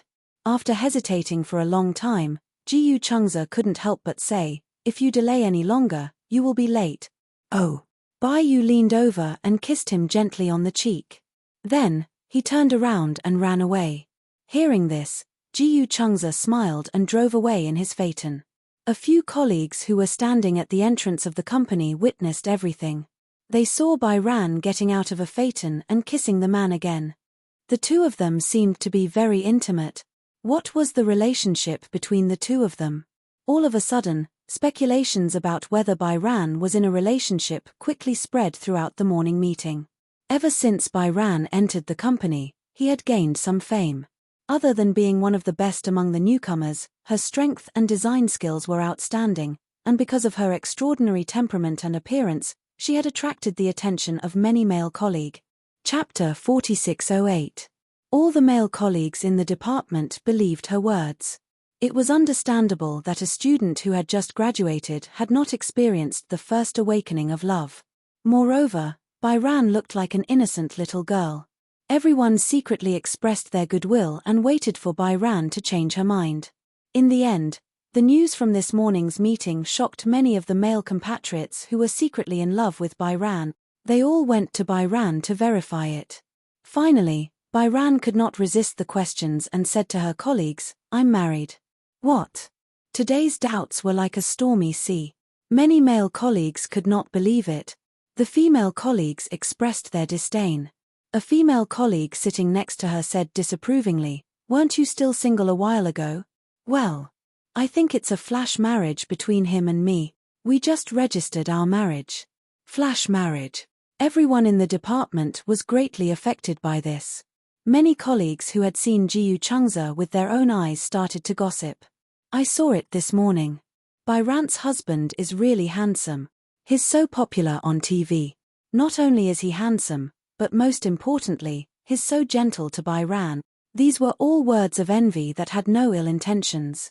However, gradually, discordant voices of doubt emerged. Bai Ran, you just graduated and you're in such a hurry to get married. Flash marriage? Do you know your current marriage partner? Bai Ran answered patiently, he's quite a good person. He takes good care of me and dotes on me. You can't tell when you just got married. There's still a honeymoon period and a break-in period when you just started dating. There's still a 3-year itch and a 7-year itch when you get married. In the beginning, it's always full of passion. Later on, without a foundation of feelings, it's difficult to maintain the marriage. That's right. Bai Ran, you're too impulsive. Aya, I see that your hand is bare. Where's your wedding ring? Bai Ran looked at her bare hand and said, "Oh, we haven't had a wedding yet." "You haven't had a wedding? Have you only registered your marriage?" Bai Ran nodded. Someone else asked, "What about the engagement party? Has the engagement party been held?" "No. We only registered our marriage first. For now, we're living together. As for the wedding, we have to think about it." As soon as Bai Ran finished speaking, a female colleague immediately ridiculed him. Among them, a gorgeously dressed woman named Su Xiaoxiao, who was sitting behind her, smiled coldly. "A flash marriage is very dangerous. Bai Hao, you have to think clearly. Whether you can afford a wedding and whether you want to have one or not are two different things. However, a man who has money but is unwilling to hold a wedding, and a man who doesn't have money and can't afford a wedding. No matter what, I don't want these two kinds of men." In other words, Jiyu Chengze did not hold a wedding. Either he could not afford it or he was unwilling to. At that time, you'll be the one at a disadvantage. After all, it doesn't matter if a man gets divorced once, but once a woman gets divorced, her value will immediately depreciate. Bai Hao didn't agree. "Aren't you being too serious? The wedding is not the only benchmark to measure the happiness of a marriage. It's just a formality." Chapter 4609. Even if he doesn't have a wedding, he should at least buy you a ring. A few female colleagues came over in confusion. "Bai Ran, did you meet a marriage scammer? What does your husband do?" Bai Ran replied, "He's just an ordinary white-collar worker." "An ordinary white-collar worker?" One of the male colleagues who had studied cars disagreed. "Impossible. Can an ordinary white-collar worker afford a phaeton?" "A phaeton?" Many of the female colleagues in the office had never heard of this car. The male colleagues were different. Many men liked to study cars, but women's understanding of cars was limited. Just like how men only knew Chanel Gucci but rarely Radish, women only knew Porsche and Mercedes-Benz but did not know what a phaeton was. Bai Ran was also at a loss. "A phaeton?" "Yes, a phaeton is a high-end car under Volkswagen. I'm not afraid of Mercedes-Benz and Land Rover, but I'm afraid of Volkswagen. TSK. Many of the female colleagues secretly pouted. They thought it was a powerful car, but it turned out to be a Volkswagen brand. For them, most of Volkswagen's cars were taxis, so they had a cheap impression of Volkswagen. Su Xiaoxiao did not know much about cars and could not help but ask, "Aren't Volkswagen's cars very low class? Even if a phaeton is a high-end car under Volkswagen, it can't compare to a BMW or Mercedes-Benz." The male colleague immediately said, "Ha, a phaeton is really not comparable to an ordinary BMW or Mercedes-Benz." The female colleagues immediately jeered in disbelief. "Mercedes-Benz? How can a Volkswagen compare to a Mercedes-Benz? You women say that we men don't know about lipstick, but you know more about cars than we do. A phaeton's top model costs more than 2.5 million, and a phaeton costs 2.7 million. The W12's engine is 6.0T. If I drive this car for a month, my monthly salary won't be enough to pay for the gas." When I went to a class reunion, one of my seniors said that he once drove a phaeton like a Passat, and he lost hundreds of thousands because of a bumper. A Volkswagen of 2.7 million. This was an eye-opener for many people. Many men were very surprised. They only knew that phaeton was a high-end brand under the Volkswagen brand, but they did not know that the top-of-the-line model was so expensive. Bai Ran was also stunned when she heard this. In her impression, Jiyu Chengze was just an ordinary office worker. When he drove a Volkswagen, she also thought that it would cost at most a few $100,000. She did not expect his car to be so expensive. Speaking of which, the interior of this car was also very luxurious. Thinking about it this way, it was very reasonable. However, it was true that Jiyu Chengze had never mentioned his family background to her, and she didn't pay much attention to it either. "Bai Yang, is that true? Is the phaeton that you're selling really popular?" "I don't know much about cars. I only know that his car is a Volkswagen. I don't know if it's a phaeton or if it costs more than 2 million yuan. I don't know, and I'm not interested in it. Anyway, I'm marrying him, not his car. Please, you should at least check out the background of the man you're marrying. If the man you marry is a pauper, You'll be crying in the future. Chapter 46:10. Bai Sheng did not listen to a single word they said. She was thinking that although she did not know much about Jiyu Cheng's family background, it was impossible for her to lie to him. She had nothing at all. Why would such an outstanding man lie to her? Even if he lied to her, she would not lose out. Bai Sheng, you have to be more careful. A female colleague beside her poked her head in disappointment. Bai Sheng finally reacted and let out an "Ah." Snacks? What snacks? After a moment of dead silence, the office suddenly erupted in laughter. Ha ha ha ha. Bai Sheng, you foodie. She told you to be more careful, but you only have snacks in your head. Bai Sheng, you're too cute. I'm really afraid that you'll be kidnapped. Haven't I already been kidnapped? There was another round of boos. Bai Sheng's face was dark when a message suddenly came on her phone. It was from Jiyu Cheng's. She opened the message and saw a few lines from Jiyu Cheng's. When you're on break next time, let's go take a look at the house. Bai Sheng was a little stunned. House? She didn't understand and replied, what house? Within a few seconds, Jiyu Cheng's replied almost instantly, our home, idiot. Home, was it a wedding house? Usually, when two people got married, the first process was to buy a house as their wedding house. Since they were getting married and were independent from each other, they had to have their own place to live first. However, the housing prices in the capital were too expensive now. Her internship was a month and she could only get 2,000 to 3,000 yuan at most. After she became a full-time employee, she could get a car, a bonus, and performance. Her dream was to be a famous designer.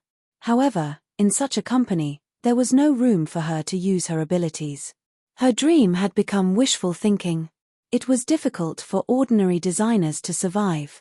The housing prices in the capital were millions or even tens of millions.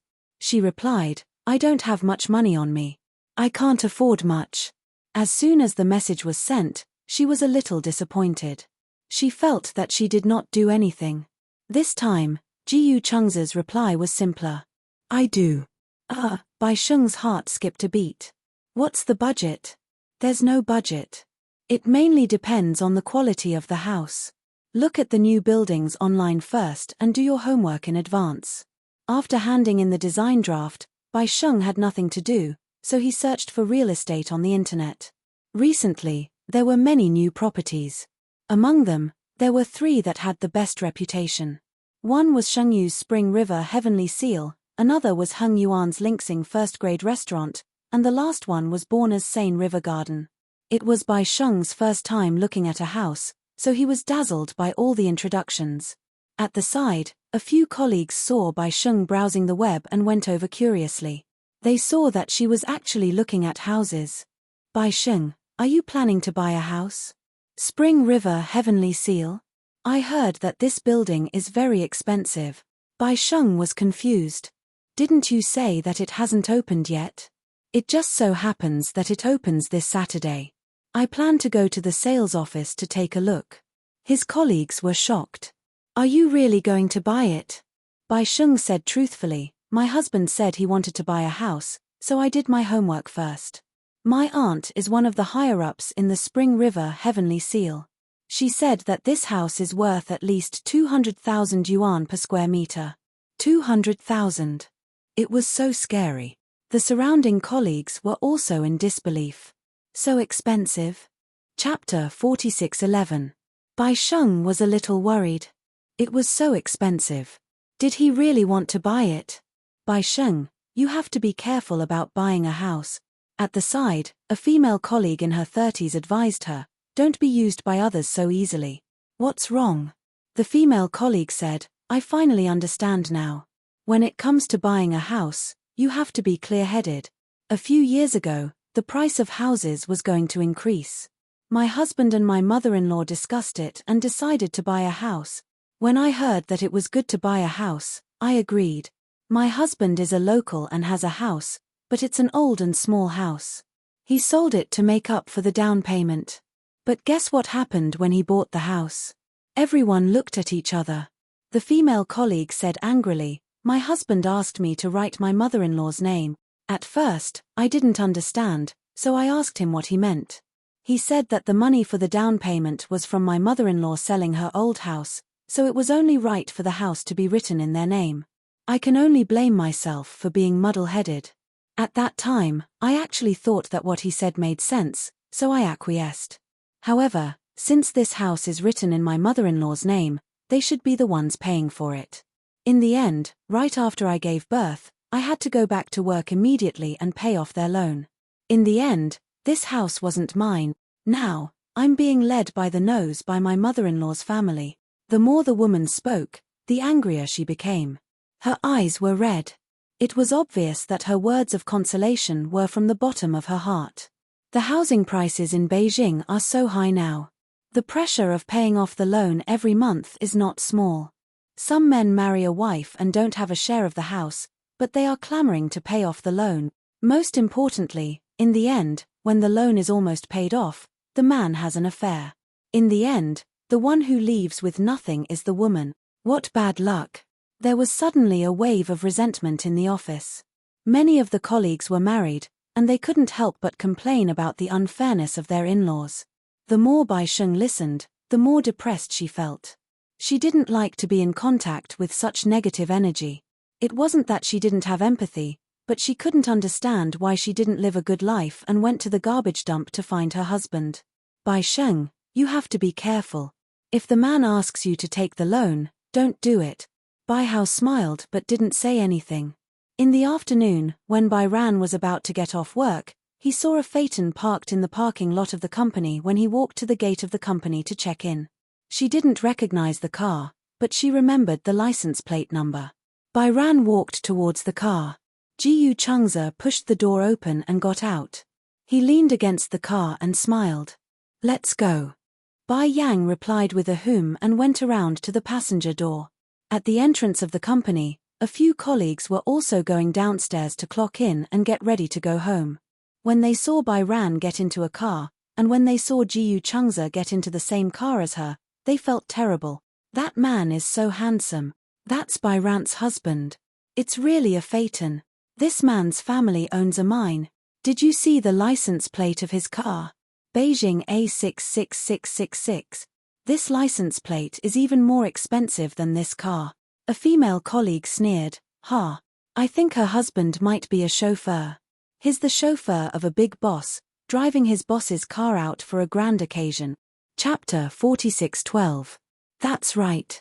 It's very likely that he's from a car rental company. Didn't Bai Sheng say that her husband is an ordinary white-collar worker? This car has a company license plate, and it's so good. It's either a fake license plate or a boss car. His colleagues began to discuss among themselves. Bai Sheng really knows how to brag. Look at her tone. She said that she wants to buy a house in the Spring River Heavenly Seal. Can she really afford it? Who doesn't know how to brag? It didn't cost anything. Ha ha ha. Suddenly, a male colleague spoke up for Bai Sheng. Maybe Bai Sheng is innocent too. That's right. Bai Sheng is so innocent. She doesn't know anything at all. Didn't you hear what she said? She got married in a flash and met him on a blind date. She doesn't even know that man. At this time, many older women sneered again. Blind date. Ayo, what's so good about a man you met on a blind date? Exactly. That man is so handsome, and he can even afford to buy a house in the Spring River Heavenly Seal. How many women would want such a man? How could he be reduced to a blind date? On the way, Bai Sheng found a briefcase in the back seat. There were many floor plans of different developers inside. Can I have a look? Yeah, it's for you to see. She was so curious that she picked it up and read it page by page. Is there anything you like? Bai Sheng looked around and still felt that the layout of the Spring River Heavenly Seal was the most satisfactory. However, the unit price of the Spring River Heavenly Seal was extremely expensive. She did not dare to imagine that she could live in a house with the Spring River Heavenly Seal. The apartment is not bad, but it's so expensive. At the crossroad, Jiyu Changze stopped the car and said to her, "The Spring River Heavenly Seal is very expensive, but I have an internal discount." Internal discount? How good is the internal discount? Jiyu Changze smiled and said, 50% off. Bai Sheng covered his mouth in surprise. 50% off? Yes. So cheap. When you're resting, we'll go to the sales office. If you like it, we'll buy it. Bai Sheng was caught off guard. Wait. Aren't you going to look at a few more buildings? Jiyu Changze did not think much of it. Aren't you most satisfied with the layout of this place? Yes, I am very satisfied, Jiyu Changze said gently. I've seen the Spring River Heavenly Seals model house. It's exquisitely decorated. Moreover, the developers under Shengyu are also the best in the real estate industry. Yes. That night, someone tagged Bai Sheng in the group chat. Bai Sheng, didn't you want to buy a house in the Spring River Heavenly Seal? I've asked my aunt. The flats with sky gardens will be on sale soon. The unit price will be 250,000 renminbi. The price varies from floor to floor. Do you really want to buy it? The smallest unit in this building was 140 square meters. In this way, one unit would cost more than 20 million. You have to pay a few million for a loan. In other words, can you really afford it? Bai Sheng did not reply. Because she didn't know if she would buy the Spring River Heavenly Seal, she decided to wait a few days before going to the sales office to look at the model houses before making a decision. However, she didn't expect that these colleagues weren't doing it out of concern, but out of amusement. Some people really couldn't bear to see others living better than them. The jealousy between women was often very scary. They just couldn't bear to see that Bai Sheng was prettier than them and luckier than them to marry such a good husband. Therefore, everyone was waiting to see her make a fool of herself. The next day, when Bai Sheng arrived at the company, the female colleague came over. Chapter 46:13. I didn't check my phone yesterday. Bai Yu asked blankly, what's the matter? I asked my aunt yesterday. She said that the Spring River Heavenly Seals property prices are very high. Are you sure you want to buy it? The problem is that the down payment is a few million. Also, it requires a high credit rating. Bai Yu smiled. Thank you. However, it's not up to me to decide whether to buy it or not. It's still up to my husband. After all, she did not have much money to pay. Bai Yu had always felt guilty about this. She was mentally prepared to work hard to repay the loan if Jiyu Changze took a loan to buy the house. Is your aunt one of the higher-ups in the Spring River Heavenly Seal? Yes. The female colleague was obviously a little guilty. What higher-ups? She was just someone from the sales office who brought people to look at houses. Her aunt was older than her, but she was a few years older than her. However, her performance in the sales office was not bad either. The higher-ups she mentioned were just for show. Anyway, Bai Yu would never be able to afford a house in the sales office. Therefore, she said, if you really want to buy it, let me know. I'll contact my aunt and see if she can give you a discount. At the mention of discounts, Bai Yu thought of what Jiyu Changze said. 50% discount.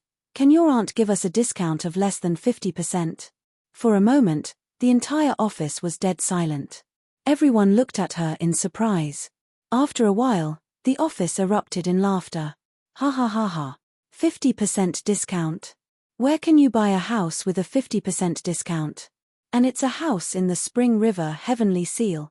Unless you're a relative of the royal family, how can you buy a house at such a low price? The cost isn't even enough. The quality of the houses in the Spring River Heavenly Seal is so high. 50% discount. You must be dreaming. Bai Yu, who told you that there's a 50% discount? You're not being cheated, are you? Bai Yu was a little unhappy when she heard the ridicule. She turned around and faced the computer. She did not want to talk anymore. Someone nudged her. Bai Yu, there are so many ways to cheat people nowadays. Don't trust people so easily. Don't be cheated of millions just to take advantage of others. Exactly. A few million can't buy a house. Bai Yu was so angry that she wanted to ignore them.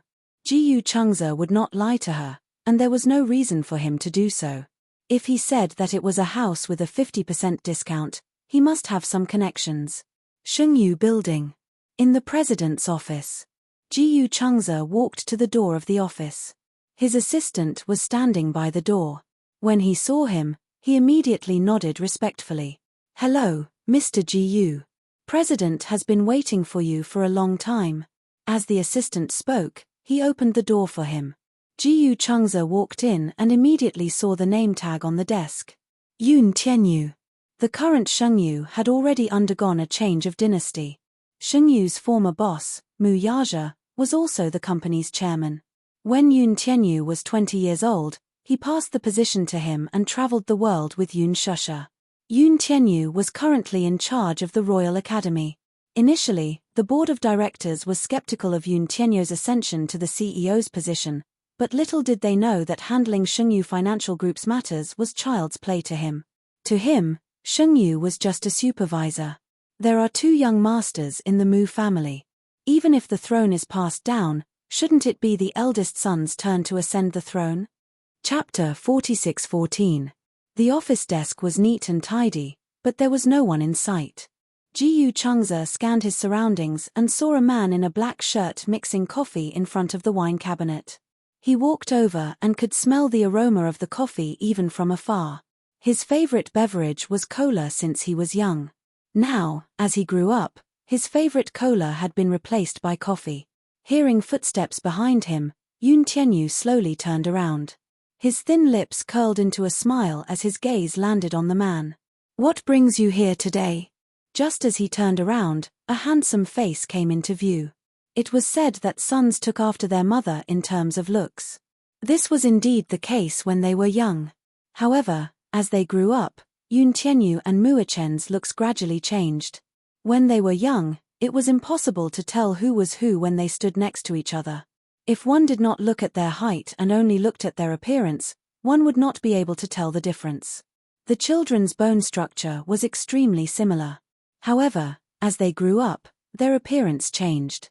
Slowly, Mu Chen looked more and more like Yun Shusha. In the Jun district, he was a lieutenant. Young and promising, he had a face that was prettier than a woman's. Many ladies in the military eagerly chased after him, but none of them caught his eye. Yun Tianyu, on the other hand, was clearly more handsome than Mu Chen when he was young, but as he grew up, he gradually resembled Gong Jie and Mu Yaja. Although Gong Jie and Yun Shusha were fraternal twins, Gong Jie's face was obviously more handsome. Yun Tianyu resembled Mu Yaja the most, especially in the shape of his face. It was as if it had been sculpted by a knife. When he stood next to Mu Chen, he was actually taller than Mu Chen. When they were young, Mu Chen had always bragged about his height in front of Yun Tianyu. However, when they were in high school, Yun Tianyu's height increased by leaps and bounds overnight. He actually shot up to 1.7 meters. From then on, his height grew at an insane rate. In 1 semester, he had grown 10 centimeters taller. During that time, Yun Shusha was so excited that she gave Yun Tianyu calcium supplements and urged him to exercise. During puberty, Yun Tianyu's excess energy was all spent on sports. In the end, Yun Tianyu's sports results were even better than Mu Chen's. Mu Yaja was 1.88 meters tall, while Gong Jie was 1.9 meters tall. Yun Tianyu had actually grown to 1.91 meters, which was 2 centimeters taller than Mu Chen. Back then, when Yun Tianyu was still in college at the age of 16, Mu Yaja found it unbelievable when they measured his height to be 1.88 meters. Not long after, he learned that his son had grown to 1.9 meters, so he went around bragging that his son was taller than him. All kinds of boasting. Everyone felt like they had just been F***ked. Damn it, as an old man, his son skipped a grade to go to university at the age of 16. He was bragging about his height. What a boast. What they were envious of was not his height of 1.9 meters but his admission to St. Andrew's University at the age of 16. When Mu Chen grew up and started secondary school, his brain finally started to develop for the second time. He finally broke free from the awkward period of his childhood IQ deficiency. Yun Shusha teased that Mu Yaja must have secretly topped up Mu Chen's IQ. After graduating from secondary school, Mu Chen and Yun Tianyu were admitted to the city's key high school together and then directly entered the military. At the age of 20, he was already a senior sergeant. Chapter 46:15. Sometimes, there would be family gatherings. More than a decade ago, due to an influenza outbreak, The Jiyu and Mu families became friends. Since then, they often held family gatherings, and the children of the two families got to know each other very well. At these gatherings, the children and adults formed two different societies. Yun Tianyu and Jiyu Linshi were together, and both loved to brag about their younger sister. Yun Tianyu loved to boast about how cute Yuyaro was and how she would definitely be a beauty when she grew up. Jiyu Linshi was not to be outdone and boasted about how gentle and sensible Qianqian was. Mu Chen and Jiyu Chengze, on the other hand, would brag about how good they were at fighting. When the adults sat together, Mu Yaja and Jiyu Jinglian boasted the most. Sometimes, when Gong Jie and Hua Jin returned from Darkwind Island, they would join them in boasting. Chu Ho and Yun Shusha were helpless. They felt that the friendship between the two families was exaggerated. Yun Tianyu, who was leaning back in his chair, widened his eyes in confusion when he heard that Jiyu Chengze wanted to buy a house. You want to buy a house? Yes. The Jiyu family has so many houses, and every inch of land is worth its weight in gold. With so many properties, why are you buying from me? Jiyu Chengze said disdainfully, it's not like you don't know that my biological father is like a stepfather. Jiyu Jinglian was especially harsh on Jiyu Chengze. Even the apartment he was living in now was rented from Jiyu Jinglian and had to pay rent every year. Yun Tianyu sympathized with him. It was said that boys were the least favored in the Jiyu family. Jiyu Xinghan, who was the youngest, was treated well. After all, he was still in school, while Jiyu Linshi and Jiyu Chengze had it worse than the other. Qianqian was different. She was still in school, but she bought all kinds of branded bags one after another. She had just entered high school and was preparing to take the driving test, yet she had already bought a Maserati. As the saying went, this bowl of water was uneven. In Jiyu Jinglian's hands, Jiyu Chengze seemed to be picked up from the streets. Jiyu Chengze sighed. Every family has its difficulties. You're not much better off. Yun Tianyu's handsome face fell when he heard that. His biological father was no better than Jiyu Jinglian. He had just turned 20, but Mu Yaja couldn't wait to hold a board meeting and leave the entire Shengyu to him. Then, he hugged his beloved mommy and traveled around the world.